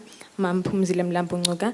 I think I'll start by introducing myself. My name is Koketso Ratumbu, and I am the National Youth Ambassador sitting at the South African National AIDS Council Secretariat. And my core role, or I could say my everyday, is to look at how HIV affects young people in their holistic, but mostly focusing on adolescent girls and young women, given the very scary, the very scary statistics that we're seeing with over 1,300 cases a week among that cohort. So I think it is critical for us to think of how do we link all of gender equality to that particular response to HIV and teenage pregnancy. And I think one of the other critical things that I really want to bring us to understand is that these issues are intersecting. And when we speak specifically to gender-based violence, which is one other thing that has been actually named a pandemic in the country and has been declared a national crisis, I think it speaks to us integrating our efforts. We may have an NSP that speaks to HIV, but HIV finds expression in GBV. So one of the work that SANEC has tried to do in collaboration with the Department of Women and Youth and Persons with Disabilities is to develop from the two NSPs, which is the Gender-Based Violence NSP and Femicide NSP, as well as the HIV NSP, is to develop an implementation framework which will guide us in terms of, yes, we have been applauded for having one of the most world-renowned policies, but how do we take that into implementation? And we've been criticized for this, that South Africa policy stellar, implementation dolol. So how do we get to that point? How do we get to that point? Because we really have good plans. We have really good experts. We have really great minds that sit in our midst. But how do we take these roadmaps, these strategies, and ensure that they find expression in the work that happens on the ground? How do we hold ourselves accountable as people that are either implementing or people that are either in spaces where we can monitor and evaluate programs to say, yes, we can dialogue well, we can consult well, we can have thorough engagements, but how do we ensure that the young girl who's sitting in the township, the young girl who's there away from these platforms, is able to see the work that we are doing, is able to be impacted by the work that we're doing? So I think my biggest question, and maybe not just to Phumzile, but to the room, is how do we develop a quality improvement plan of our implementation of all these programs linked to gender equality, linked to the Generation Equality Forum, linked to all the work that we are doing, which is intersecting. And I think you spoke also of a multi-sectoral approach, which is quite critical as we do this. Let's not work in silos. And I think it echoes Phumzile's message of let's not be alone. Let's see that we all play a critical role in this big picture. We all are a puzzle in this big picture. But how do we strengthen our implementation? Because planning, we are there. But how do we strengthen how we respond decisively on the community? And also, how do we bring in the boy child? How do we bring in those active bystanders that I think you spoke also of, what do they call them? Desktop warriors or is a desktop warriors, where we move beyond just marching, but we call each other out. But we say you do not do that under our guidance or under our leadership. How do we as leaders, as young people in this country, say that Mam Phumzile has paved the way, but it is our responsibility for us to see that change that we want to bring in the country. Wow. Thank you. Wow, thank you.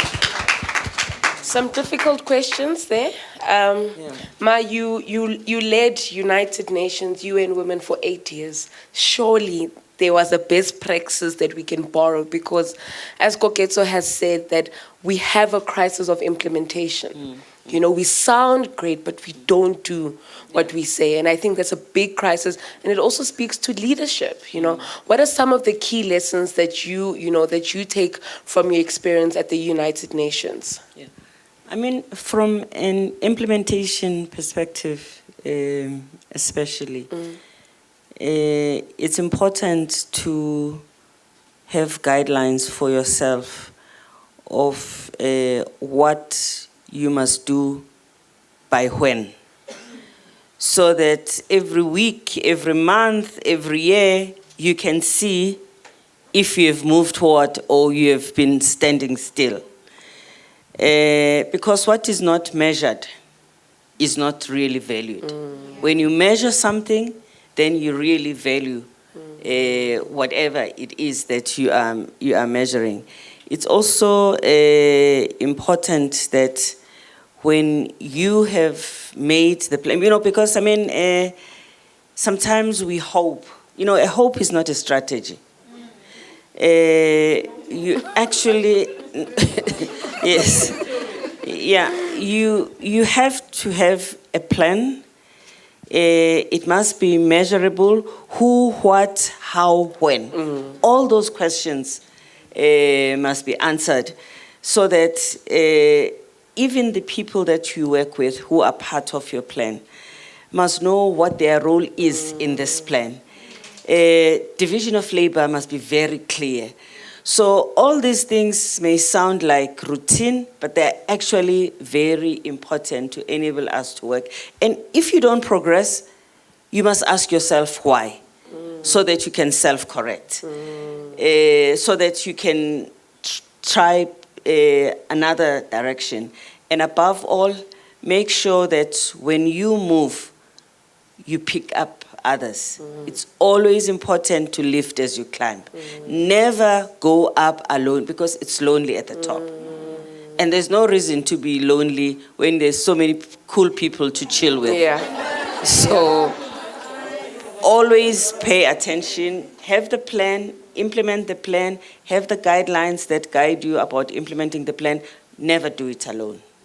Never do it alone, guys. So even when we think about and speak about generation equality, we should never do it alone. This magic box. Yeah, getting to the end. Nompumelelo. If you could compose a song, what genre would it be? Sure. I kind of like jazzy shnyana. Not the serious jazz, but da da da da da, kind of, yeah. So it would be that. Okay. Thank you for that.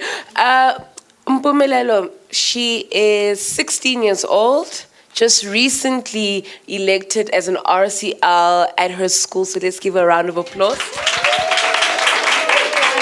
Yes, we're cultivating, and these are the genesis and the building blocks of cultivating feminist and women leadership. So as a young girl, you've listened, you've heard, we realize that gender equality and, the campaign Generation Equality requires all hands on deck, What do you believe is a particular contribution of young adolescent girls? Okay, so how I want to start. I have a few things to say before Ngcuka. Hello, ma'am. I just wanted to say you really inspired me today. I learned more about you than I knew before. So, yeah, well done. And thank you so much for coming back to help us and to make us great as well. And then, Hi, ladies. Angazi if nizobaza labantu engikhuluma ngabo, but I think you guys would know about Fifth Harmony, nabo Little Mix. Asibadingi, khona nina, you know. Yeah, so those are the first things I wanted to say. Now, for the question before. Okay, so I'm also a member of a number of organizations in Mama Shilo. So it's not as amazing as I'm a podcast and I'm a SHR. But let me tell you a bit of the things that I do at my clubs. So I do athletics, hockey, tennis, swimming, softball. I'm part of the Interact Club. When do you sleep? I'm in RCL. I'm part of the Green Environment team at school. And I'm also part of God's Girl Mentorship, which is a program that actually works hand in hand with young girls to try and teach them leadership skills. So those are my clubs and my organizations.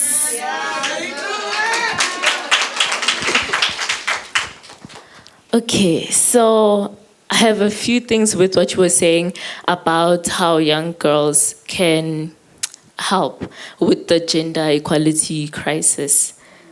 What I have in mind, what I think that our generation or what we need as a country is leaders with a fire. So that stands for flexible, innovative, relaxed, and exciting. Those are the type of leaders we need in order to make a change. And we need those people to ask the tough questions and try and make things better for us. So as the youth, and gune youth, and then gune youth. Gune youth, and then gune youth.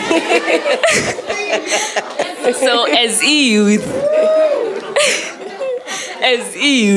I'm a 2000 guys. Exactly. So as youth, I wanted to say that I think we need more representation in not just at schools, because we have things like RCL and those programs, but we also need roles in government. So roles for us to actually practice being leaders and learn from those roles, so that we don't just start being leaders in our 20s. We should start now as teens, and then by the time we get to our 20s, we're just adding on to what we already know. Yeah, so that's what I have to say.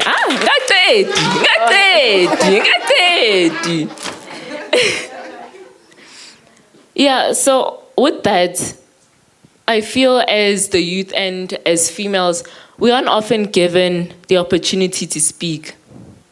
We have ideas, I'm not sure to one of the ladies here, they were speaking about how we have ideas of innovation and things like that. We also have those ideas as the youth. We have ideas of how to improve jobs, how to use technology in ways to create apps and improve the employment rate, things like that. We have ideas. We just don't have people who are willing to listen. So that's what we need. I'm here to be a bridge to tell you what we as the youth think and how we feel. So that's what we need. We need proper representation. Umuntu uthi mazuma angati. I'm representing youth. You must be willing to hear us out and hear what we want, not just assume ukuthi uyasitshela or unika abantu the information we want. Do you get me? Just making sure. Totally. Yes, so I have that, and I wanted to tell you guys, I'm not sure who was speaking about gender-based violence, but with that, in 2019, before this COVID mess, my school, the learners at school, we organized a march.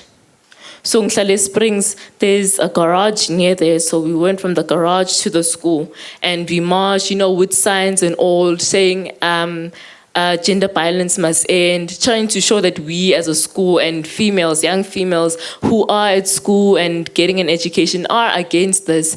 We were trying to show everyone, Guti, we're here as well, we have our voices, we want to speak for ourselves. So that was the intention that day. And on the day, we did not have any help, any support from anyone. It was just us learners. So the only way we actually spread the information was via WhatsApp, because that's how we communicate. So umuntu wanu postile, and then umuntu wa post, and we just reposted and agreed that this is what we're gonna do. So what I'm saying with that example is, Guti, imagine if we had support or sponsorship. How much better, how much bigger that could have been if we were able to have people to invite the media to actually come and watch us and take pictures to spread the word about what we're doing and involve other schools. So that's just another way, because I go to an all-girls school. I'm not sure if I mentioned. I go to Springs Girls High School, so we're all women and we're feminists, as you can see. So we were fighting for that. That's what we were doing on the day. And the reason for that was because we wanted people to know Guti, we're here and we're willing to do the work. We want to do something. We don't just want to hear on the news every day, Guti, this person lost their life, this person did this. We want to show Guti Nati, we're affected by this and we want to see change. We want to do something about it. So with that, yeah. Thank you. Thank you. You're so feisty, hey? You're so feisty. And we need that, right? We need young girls who have conviction, who are saying, Mama, listen to us. We're tired of you guys speaking on behalf.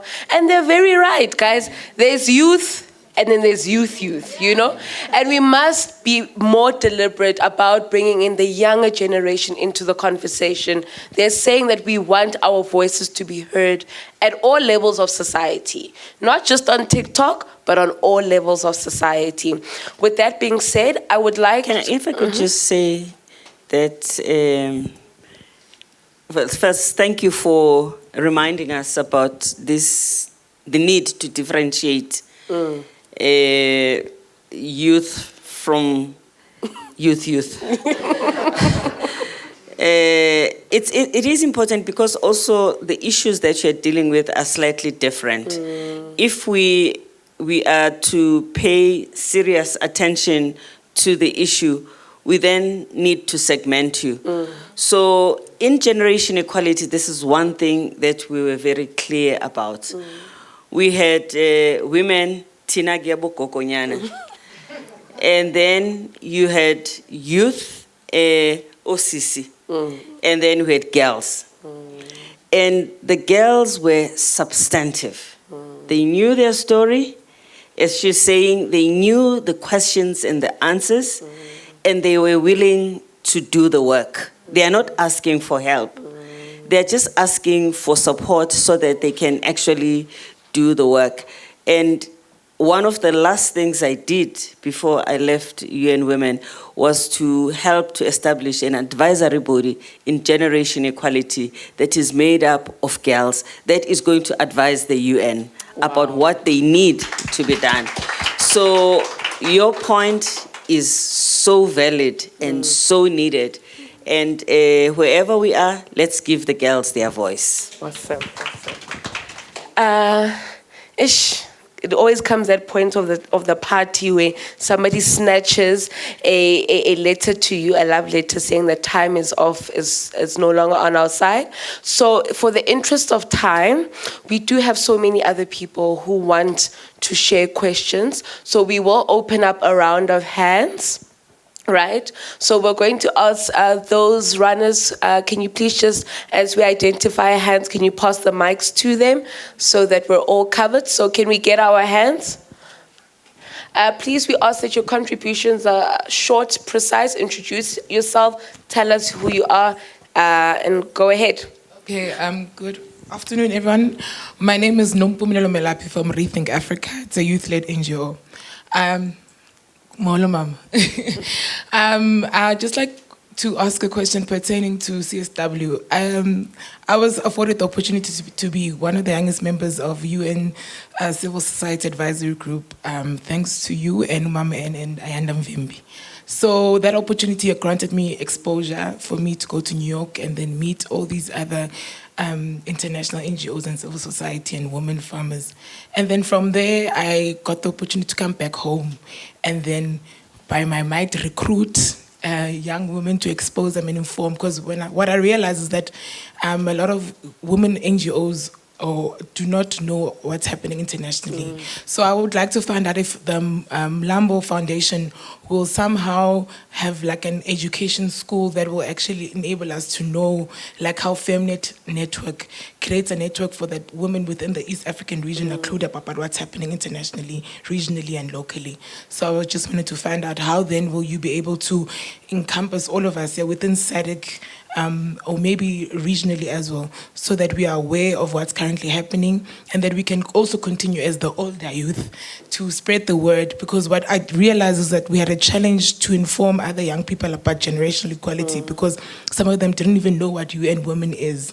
Some of them don't even know what SADC is. So I'd just like to find out if the Mlambo Foundation will take on that task. Awesome. Thank you so much. Number 2, the lady in pink. Hello, Ma. I'm also having a fan moment. My name is Moronga Mutiba.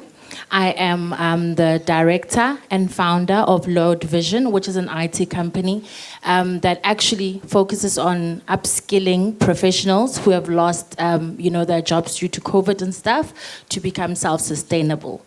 But firstly, I'd like to appreciate the work that you have done, as well as ring-fencing funding for young women to get scholarships, international scholarships. I'm a scholarship holder from the Dutch government, and I thank you for those contributions, because as you're raising those funds, it gives us opportunities outside.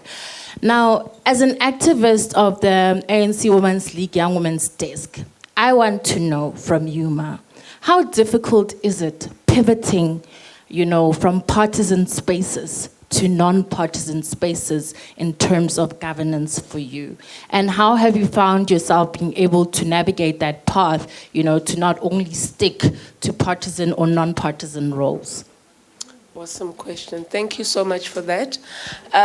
Number 3. So please, I just want, for the purpose of process, all of you who have received mics means that you will be part of the first and final round of hands. So instead of breaking it into 2 rounds, we'll just have 1 round. So please just note, if you've got your mic, you've been noted to make a contribution. Thank you.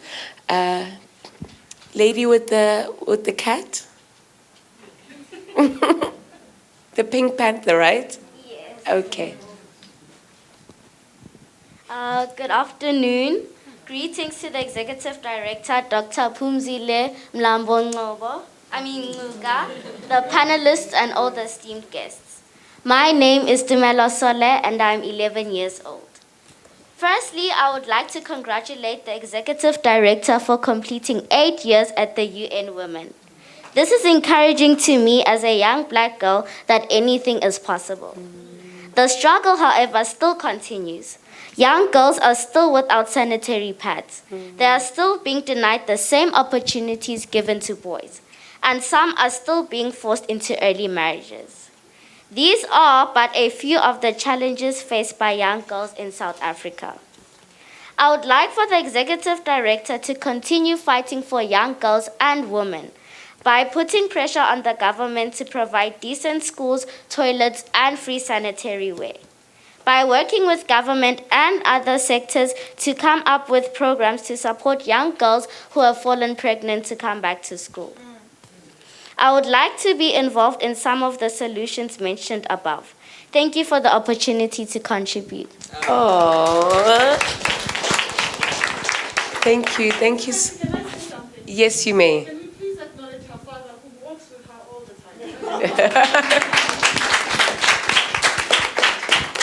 Thank you so much, Mr. Dumisole.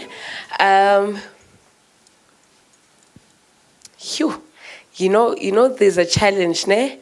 Now, Doctor, you had said to us that we must work in teams, right? And the big challenge in teams is always communication. So we're doing some serious eye communication here, and I am hoping I don't get lost. Can we have our next contributor? Did you want me to answer? All right. Do you want to first answer, then we go to the next? Okay, that's perfect. They're not lost. Well, firstly, thank you for the questions on CSW. few who may not know what CSW is the Commission on the Status of Women. It meets every year in New York, hosted by UN Women, and it considers a topic for the year which will contribute towards raising the status of women. In theory, this is what it's supposed to do. It has met 56 times since it started. It is the next biggest event of the UN next to the United Nations General Assembly. And it is also one agency, one event of the UN where all member states attend, civil society, and everyone you can think of comes to CSW. So from that perspective, it is very influential, but also very problematic. It is problematic because within the UN, you have member states who actually are always focused on looking at how they could put brakes on gender equality instead of accelerating it. So when you have a topic to discuss at CSW, you have to strategize how you will outdo the member states that are trying to put you down. It becomes a very tense situation. The negotiations are very exhausting and messy, but thank God for my 8 years of being the executive director, not once did we end up without agreed conclusions. But every moment my heart will be going dudum, dudum, dudum, because I don't know how it is going to end. It is that tricky. And thank you to all of you who have been to CSW for the energy that you bring. You put pressure on member states. You make sure that the focus is on the topic and is on the raising of the status of women. Now, what will Mlambo Foundation do? Mlambo Foundation is focused on education, and it is working in the schools exclusively. So CSW is not our terrain, but we will be able to work with UN Women, with other civil society, as member of society, because in education, you also have women. You have learners who are women. You have teachers who are women. We have principals who are women to take their issues there. But obviously for me, it's everything that has to do with women. So I would be part and parcel in whatever way I can in the deliberations that lead to CSW. And I would also support the involvement and engagement of young people in CSW, because it is very important that we see young people in CSW. And the good news, South Africa is the president of CSW for the next 2 years. Yay! And the topic for next year, 2022, is on climate. And the topic for 2023 is on technology and innovation. So pull your sleeves and get ready to do whatever you need to do in order to make sure that South Africa makes a good president, and that us here at home are as engaged as possible with all the issues that will be discussed in the next 2 years. So I'll be there, not necessarily as Mlambo Foundation always, but Mlambo Foundation will bring the education sector into CSW. Awesome. Yeah. Thank you. And then on how do I navigate between different parties? I am non-party in my being right now. I may be a member of a party, but ultimately I live in a society that is not made out of people who are party members first. They are human beings first.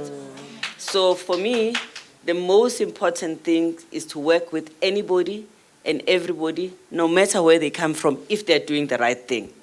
Because, I mean, we know very well, people from my party are not the best people in the world. So, hello, how would I not work with people from other parties, for people who are non-party, for that matter?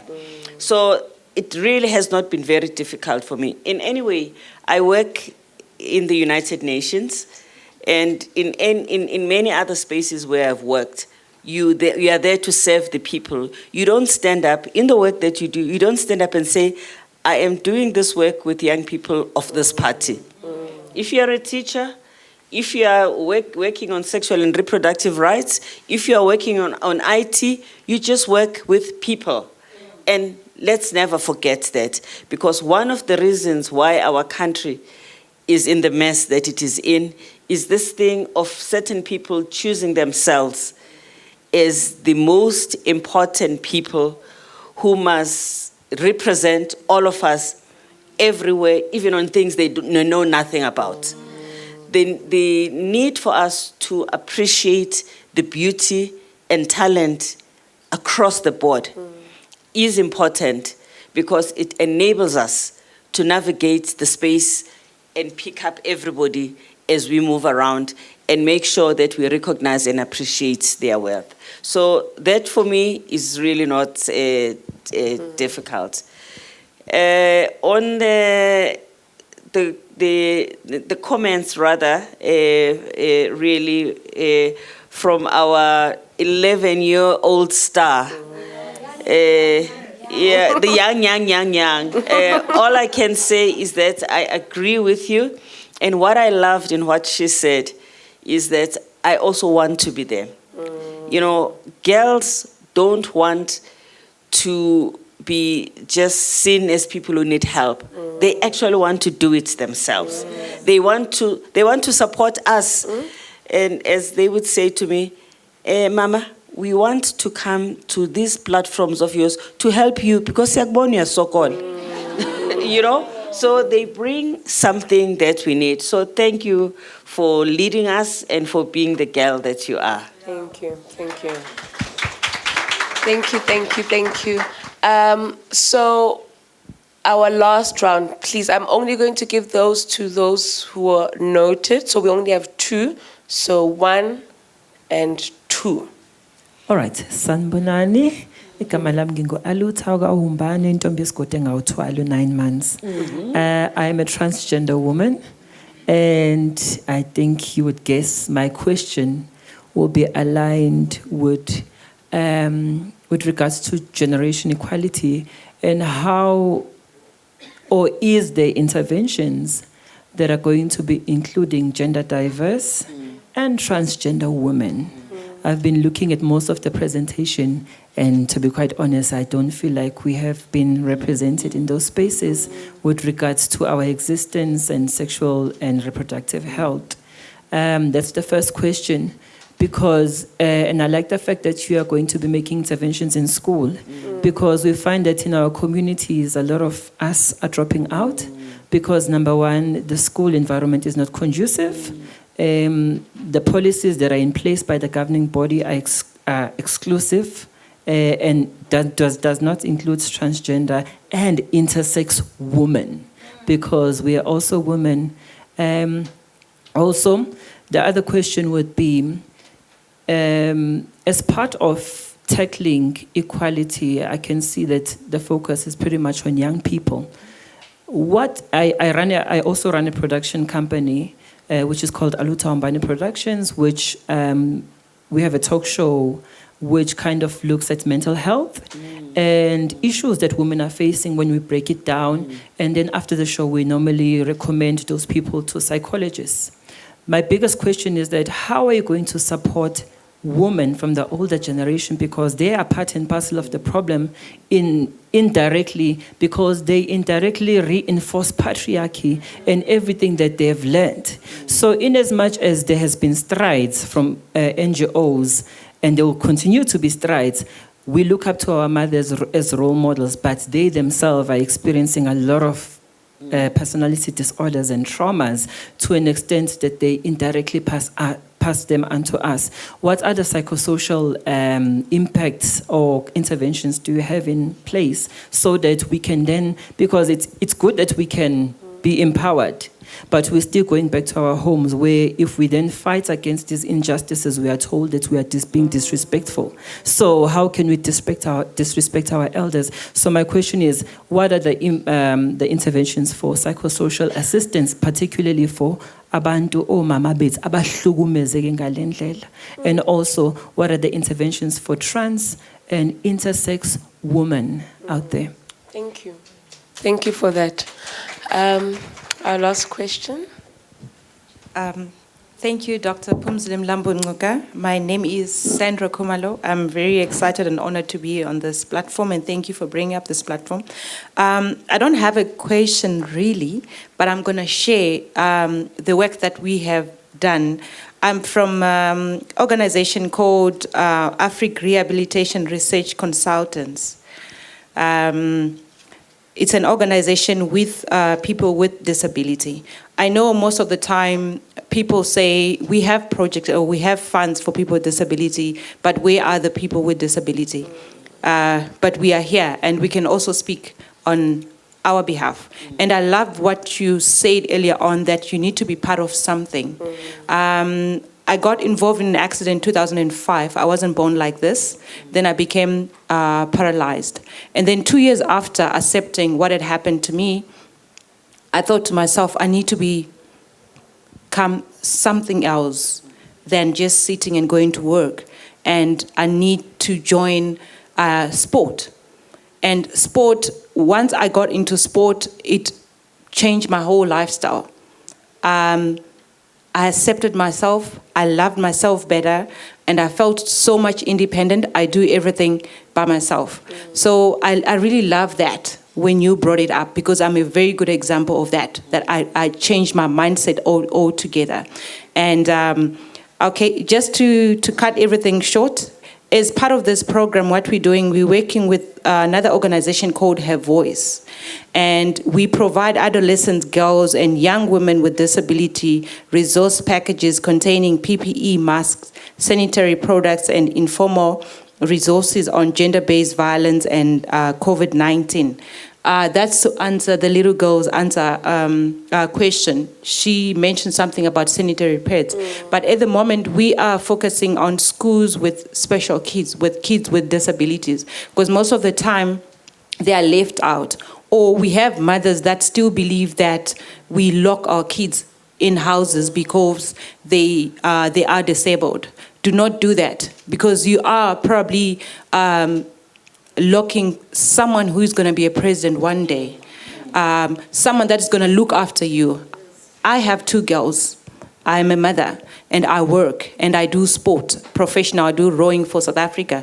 I'm doing it in my wheelchair. So do not close them in. I'm very passionate with that. And making sure they get good education and everything. And we had a program, or a survey that we did last year and beginning of this year on young girls with disabilities. And most of the things that I picked up, it was about sexual education and also how educated are they. It's from 15 to 24 years of age. And on sexual part, and when we just wanted to pick up on the brains, how much do they know about HIV? And we asked them, when did they start getting integrated into sexual intercourse? And some of them, they haven't. Some of them, they have. And we asked them, have you used protection? Most of them, they were not using protection. And it breaks my heart. And as a person with disability, like me, I'm disabled from waist going down, not up here. I can speak for myself.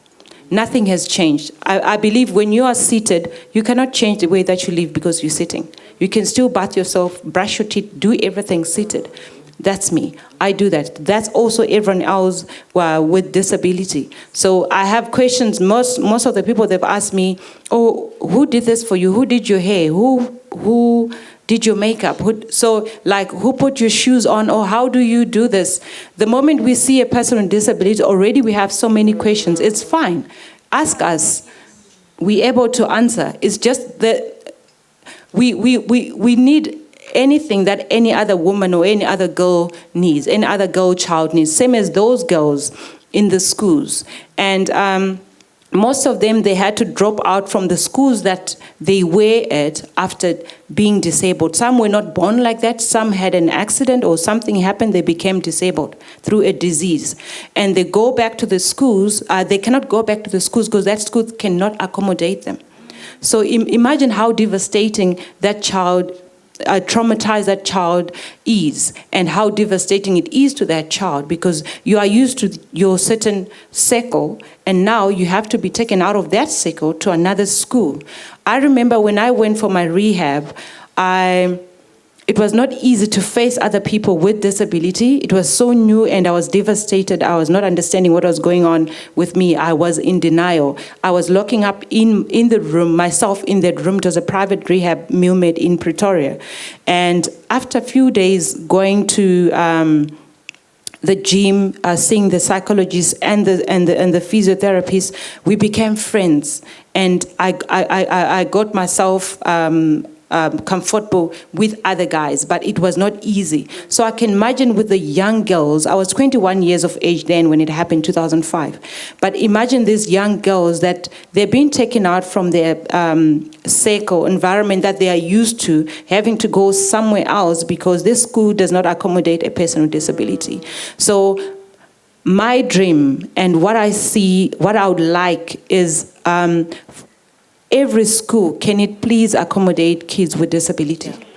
So that we don't kind of like we are taking them out from their place of comfort. And also, some of them, they end up having to graduate later stage because of these delays, because of this, they're trying to find a school to accommodate them. And thirdly, it's about the sex education that and also gender-based violence towards kids with disability and women with disability, that they're being taken advantage of because they're in houses, maybe by relatives or whosoever that is there trying to take advantage of them because of how they are, which is not nice. And that's why I said, let your kids or whoever that is here, you have a relative, let them go out there and be part of something and meet other people so that they get educated and get to know, okay, there is things, there are stuff like this that they can be exposed to, forums, maybe sport or something that they can do, and they can still go back to school. They must just not think, if I'm disabled, all I wait for is disability fund, because that money cannot even buy my wheels on this wheelchair that I'm seated. So they need to have that mind that, yes, I got disabled. Yes, I'm now I call myself differently abled. I'm now differently abled, but I can still go back to school. I can still be a lawyer. I can still be a president, because you can talk. You have your voice to speak out. Thank you. Thank you. Thank you so much. Interesting inputs, Doctor. A lot around the school setting, the need for inclusion, the need to be intersectional even at the schooling level. What are your thoughts on some really powerful contributions from our speakers? Well, let me start with the transgender and women in their diversity. In Generation Equality, we have a focus on women of different sexual orientation. You know, the funny thing is that in Beijing, 26 years ago, issues of sexual diversion and issues of race were two issues that fell off the table. The women who were in Beijing felt that these issues were divisive because just to get together around issues that are very obvious and common, like education, was huge.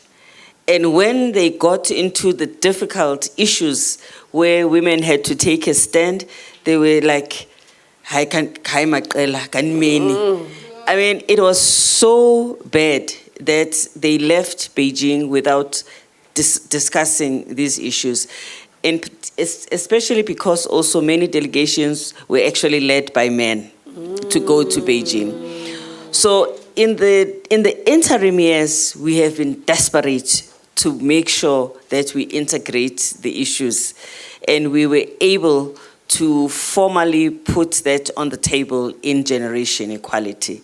And we have tried to make sure that in each of the action coalitions, we raise the issue so that it sort of springs up, it pops up, in a number of conversations. And of course, UN Women in particular is an organization that in the UN is a lead on these issues, because we are a women's organization.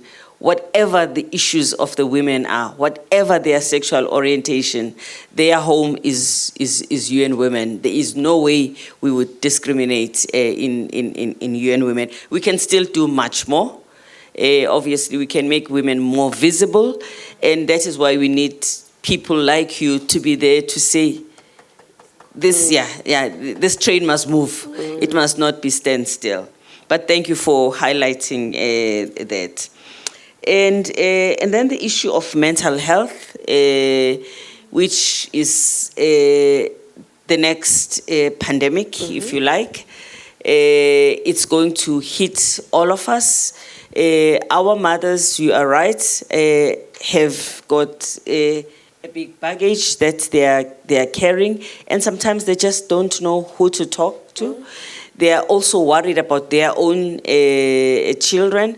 So it is we have a need to discuss and to engage with women of all ages, and to look at the issues that affect them in the stage they are in life, because the issues that worry older women are not the same issues that worry girls. We need to differentiate and deal with them. I don't think that we all know exactly what we need to do. I must be honest. It is a complex issue. We need to find a society-driven approach to mental health that is not dependent on you and your counselor lying on a couch, because most of us do not have that luxury and possibility. There has to be a way of finding interventions that can be taken up in a community like this. Almost not like AA, but that kind of community where you can walk in and you have other people who will not ask you questions, who understand your situation and will support you. But at the same time, you may not know that you are having these problems and that you need to seek help. So as a society, we need to be able to identify these issues. We need to be able to identify when people are having problems and reach out to provide help. So I see it as one of our biggest challenges that faces all of us. And I hope that we will come together and deal with this issue in a manner it is supposed to be.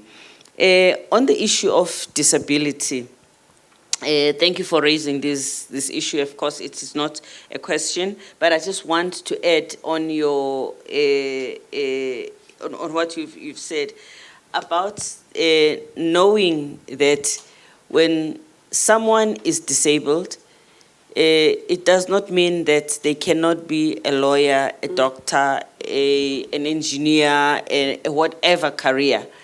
So there's this falsehood of thinking that if you have got all your limbs, there's something special about you. There isn't. Because some of the best lawyers and performers and thinkers, etc., do not have your body. You just have some things in your body which maybe are even useless because you don't use them. I mean, I am not an athlete, even though I have 2 legs. I am not a singer, even though I have a voice. So this whole understanding of disability is so messy. And we need to make sure that we appreciate people wherever they are, because your disability is just the fact that you don't play sport. Your disability is the fact that we are bimba. So we all have to live with our disabilities and embrace them, and not think that because someone else has got a disability that is not like mine, it is a wow. it's a very important thing to understand. And I then want to end by thanking the singers who sang for us. My legends, thank you so much. You were really, really something. And it is good to know that in our midst we have this talent. Keep it up and make sure that wherever you are there. Everyone must know that you've got what it takes. Yes. Thank you. Yes, thank you. Phew, I think I'm officially bowing out from this moment. Definitely an honor to have, had an opportunity to just pick your brain and to put a personality behind all these accomplishments. Thank you so much for affirming a lot of our own dreams and ideas and saying it's possible, And I just want to say, tell your neighbor, say, neighbor. No, you have to say it with attitude, Pele. Neighbor. Neighbor. It is possible. It is possible. From me, Kitumeti Fatimata Motlwatsi, thank you so much for allowing me to moderate this session. Thank you. Thank you. Thank you very much to all of you. It's good to be home. Yes. Thank you so much. I'm Generation Equality. Act for Equal. I'm Generation Equality. I am Generation Equality. Act for Equal. Next on our program is a presentation by Mam Phumzile, as well as Anne. Rahima, please.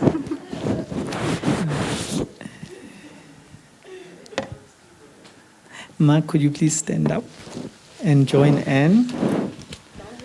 I would think, up there is fine, Yes. Good afternoon. What an honor, a pleasure, and a privilege. It is power to have platform, something that I've learned from hosting TEDx Littleton Women for the past 8 years. The power lies not in the room. The power lies on your impact outside the room. Joining Generation Equality Forum South Africa was, Anne, when you said you want to cry, I've cried. I've cried so many times in the last few weeks. Because the challenge to us was to do something powerful, impactful, that would change the lives, not just as an event, but as ongoing. So I represent Womanomics Africa, and we had the distinct honor of hosting the Womanomics Africa platform, which was the technology platform used by Generation Equality Forum South Africa for its events. What an honor.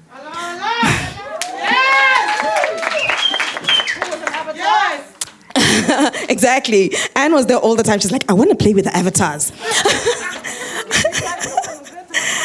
That is significant because we brought in cutting-edge technology currently not used anywhere on the continent for this purpose, and it was used by African women to convene, to bypass geopolitical boundaries and to connect us using technology, using the latest, not as African women who are often told, use what is possible, using the latest technology possible to connect.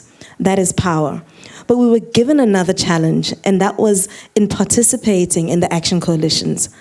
I stand here not just on the shoulders of giants, but I stand surrounded by a powerful youthful generation. And that youthful generation supported the creation of an activation that is going to live beyond us today. That activation challenged itself to say, how do we bring technology and innovation creatively in this space? And the group decided on a competition. Competition? What's that? Competition. The competition challenged us to go out and seek technology and innovation solutions that respond as feminist activist solutions. I repeat, it wasn't just to find technology and innovation solutions, but those solutions that support feminist activism. This is significant because often when you look at technology and innovation, the first spaces that get funded are those that are going to bring back financial and monetary returns to investors. So the spaces where feminist activism is happening are the spaces where technology and innovation are least being brought in and funded. So the first question that we had was, are people actually going to respond? Ma'am, what you sparked. In 34 days of activation, we received 72 entries. 68 were viable, 58 were called in for interviews, 34 came up and did their shortlisting. Of those 34, 12 of them got to the finalist stage. At that finalist stage, and you will cry when you listen to the technologies that are speaking to every single one of the feminist activist acceleration areas. So every single action coalition had a woman out there who thought of an idea or a solution at concept stage. Concept stage, basically, ladies and gents, is that stage where they're just thinking of an idea. How often do we have the opportunity just to share our ideas? We had so many entries sharing ideas on how we can change the status quo. And over and above those ideas, we also invited those who had solutions. And those solutions were meant to bring back and to afford these women an opportunity to invest further in developing them. So as an action coalition, we set aside some of the funding, and this is why it was so momentous. Because by setting aside resources, you facilitate the ability to translate ideas into action, into impact.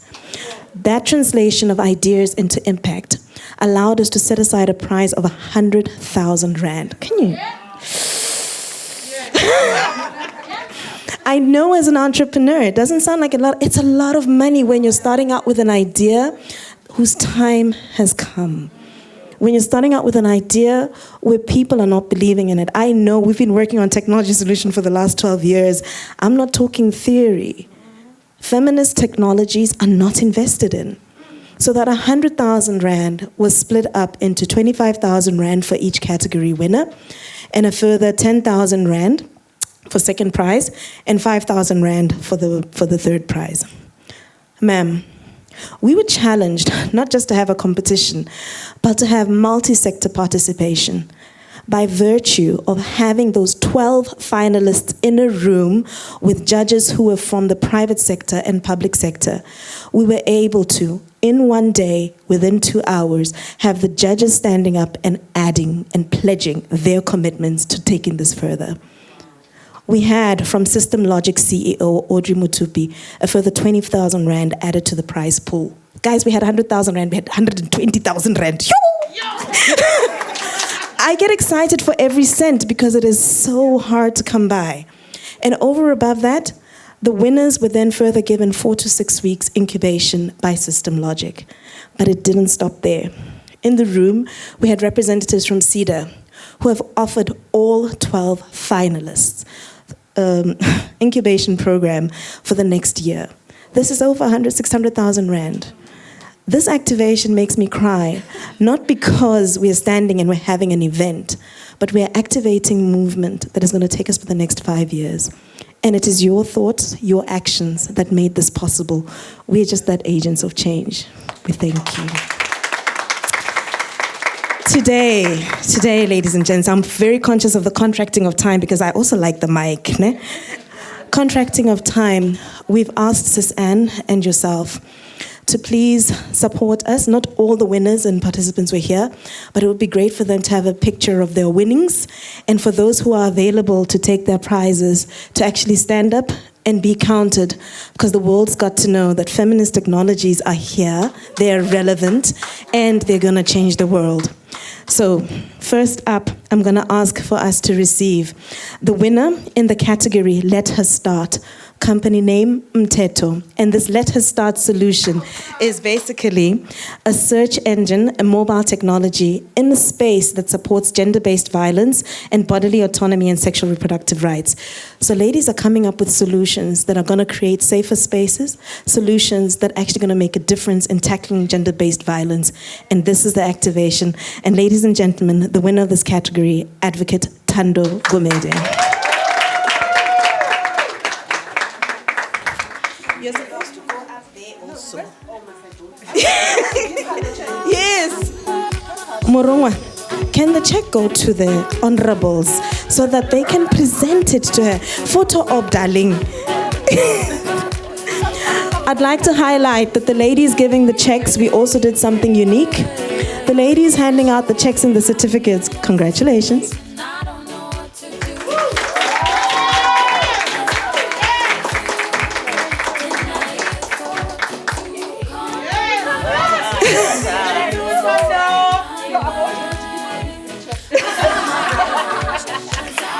Just so you know, the team that is standing there is Tifiwa and Morongwa, and they're part of the Technology and Innovation Action Coalition.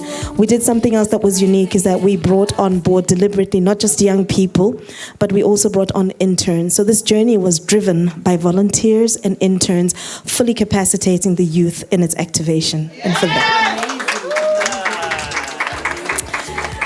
thank you. We also have certificates in this category of Let Her Start. In particular, Tulile Hlongwane for a solution called Primu. And what Primu does, it bridges the gap between the beauty professional, brands, and consumers, creating convenience and unmatched customer experience. And those are just the certificates that I'm going to ask that you just hold up so that pictures are taken with yourselves and the certificates on behalf of the winners. Okay.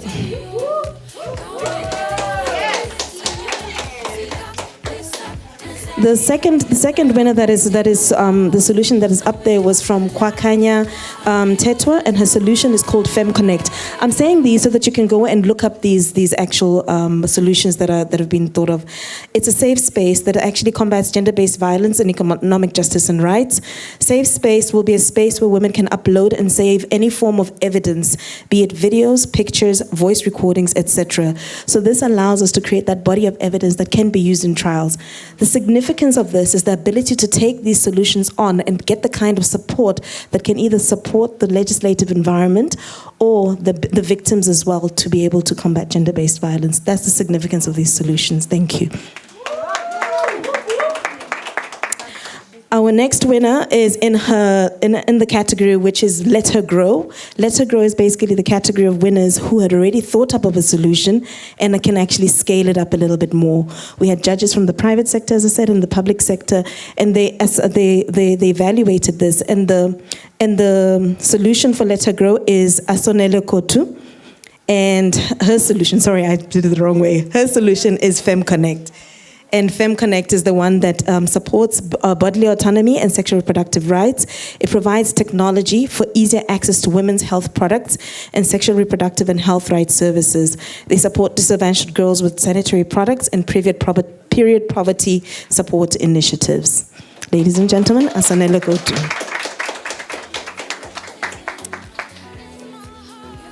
The runners-up in this category, Let Her Grow, solutions. I'm almost done. There's just two more, and I know this time's run out. Let me just put them very quickly. Vasantham Putta, her solution is Evervast, and she speaks to feminist action for climate justice. And Evervast is a predominantly online platform for recycling and upcycling discarded textile waste. So that's Vasantham. And the second winner in Let Her Grow is Susan Holmes, who's in the room. Susan, come up and get your prize. Susan Holmes, and her solution is mobile digital solutions that actually is in the space of gender-based violence and economic justice and rights. And what she's done is developed a WhatsApp system. So the technology platform is different. A WhatsApp system to match casual domestic workers with people required and needing to hire workers. Ladies and gentlemen, those represent our top 6. And again, just in closure, thank you so much. Thank you to the team.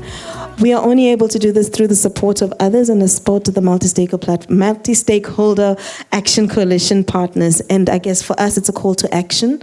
It doesn't stop here. The call to action is to join the action coalition, and let's take this work further. Thank you so much for the opportunity. We're legends. We're legends. Thank you so much, Ma'am Phumzile and Ma'am Anne. They can take a seat. We're very pressed for time, so I'm going to proceed straight into the second last section, which is a token of thanks. And for this segment, we've invited 2 young people who are doing dynamic work.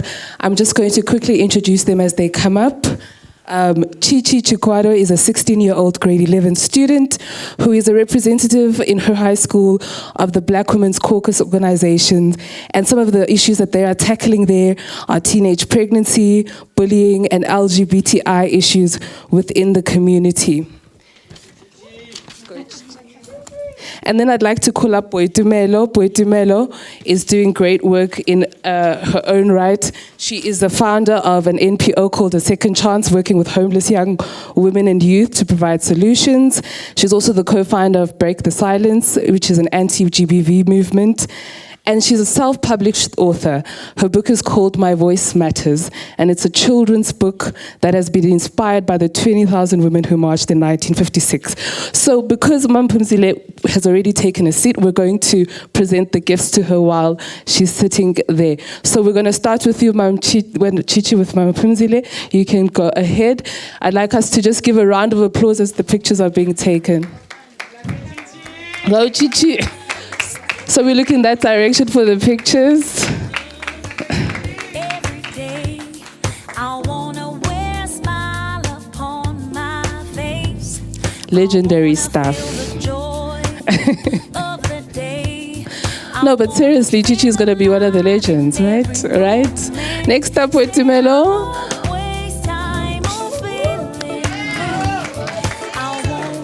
Oh yeah, I will.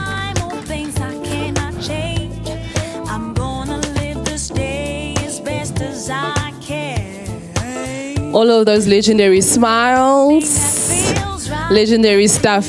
And for our last token of appreciation, we have Masichaba Tekana, who is the national consultant who is spearheading Generation Equality Forum and UN Women. Everything you see here, she has worked tirelessly. So legendary smiles, legendary work there, Masichaba. Thank you so much.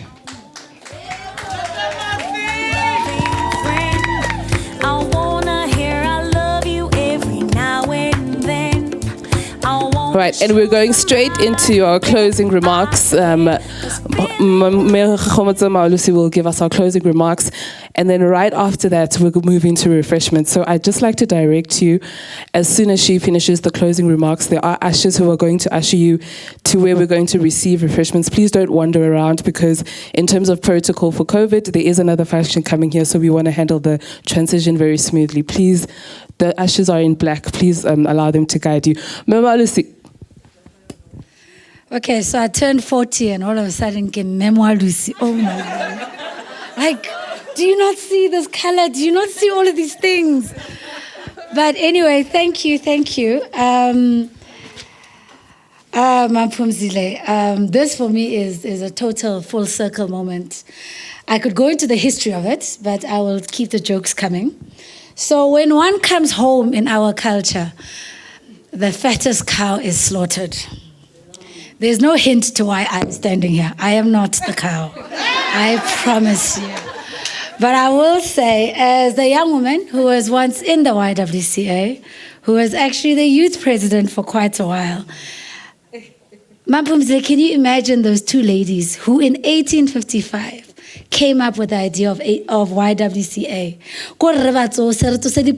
To say, did you know that 100 years later, there would be a girl in Clement who is born and who will take everything that you have given and move it forward and take it levels and levels and levels. And I think what I'm saying with that is to all of you who, I've had a nice thing, I'm a younger adult, so I've listened to you.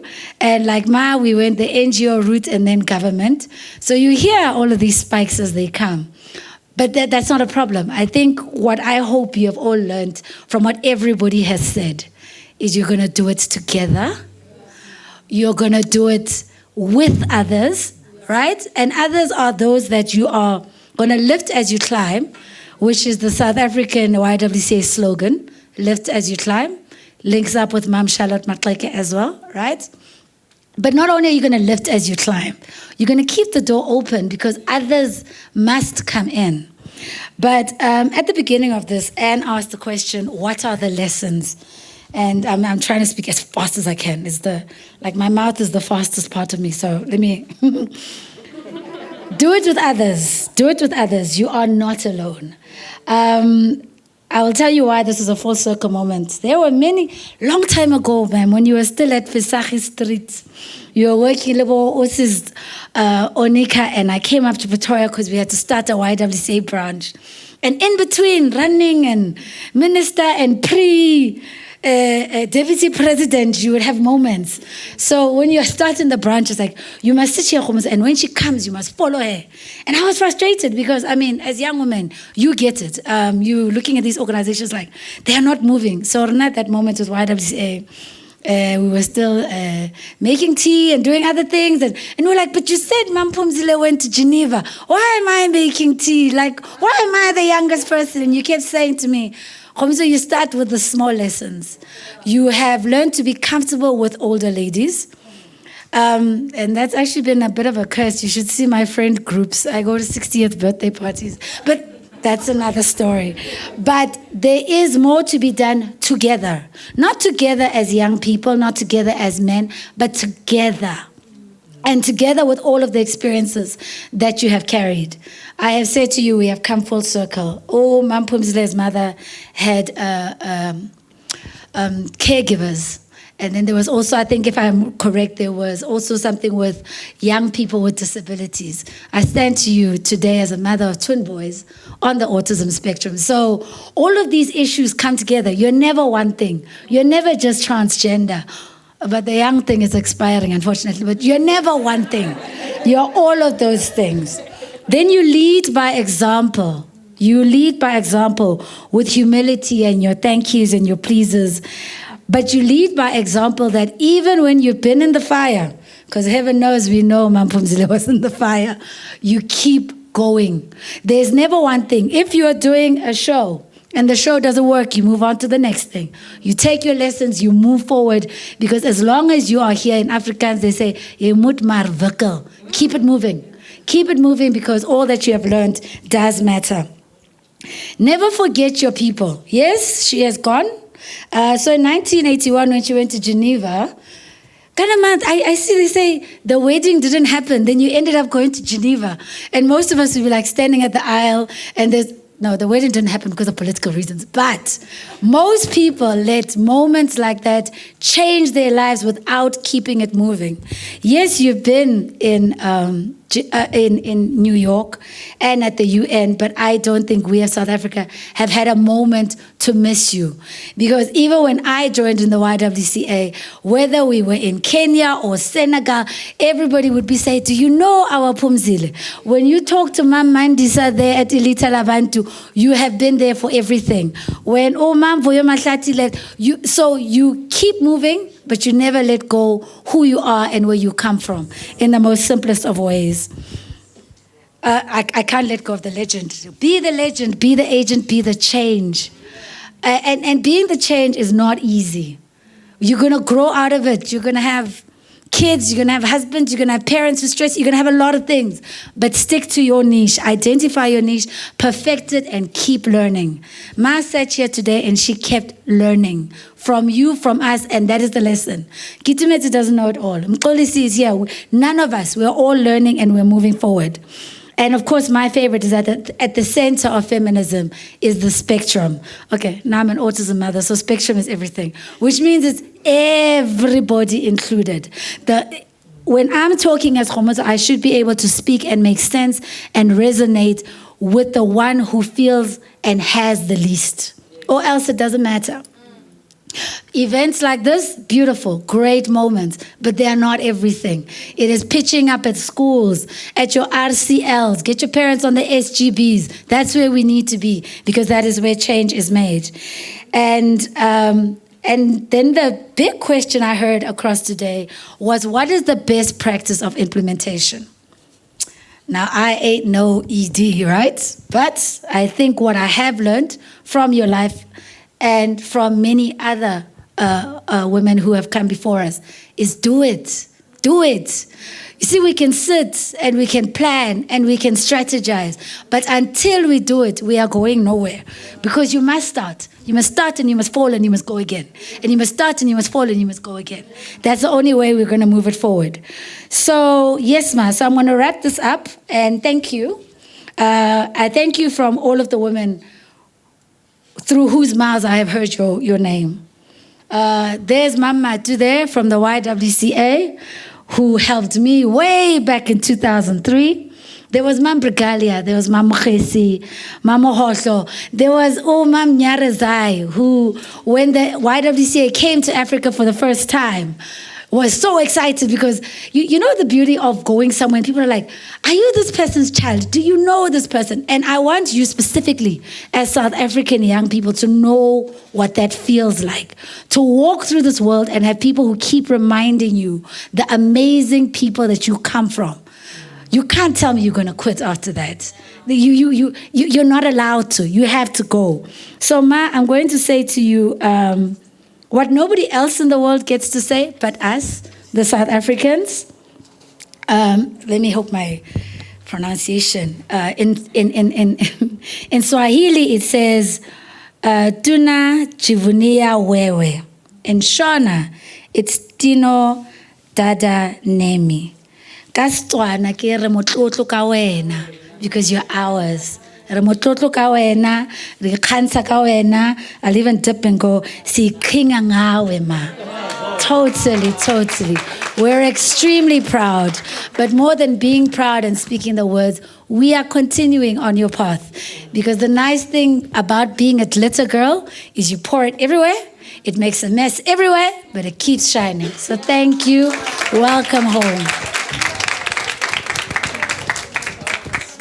Thank you so much. So please allow Mam Phumzile to go out of the room first, and then we'll be led by the ushers. Thank you, everybody. We're all legends, and I hope the group can give us the dance moves. Maybe some of us can carry on. Ooh, pardon carry the torch. Thank you.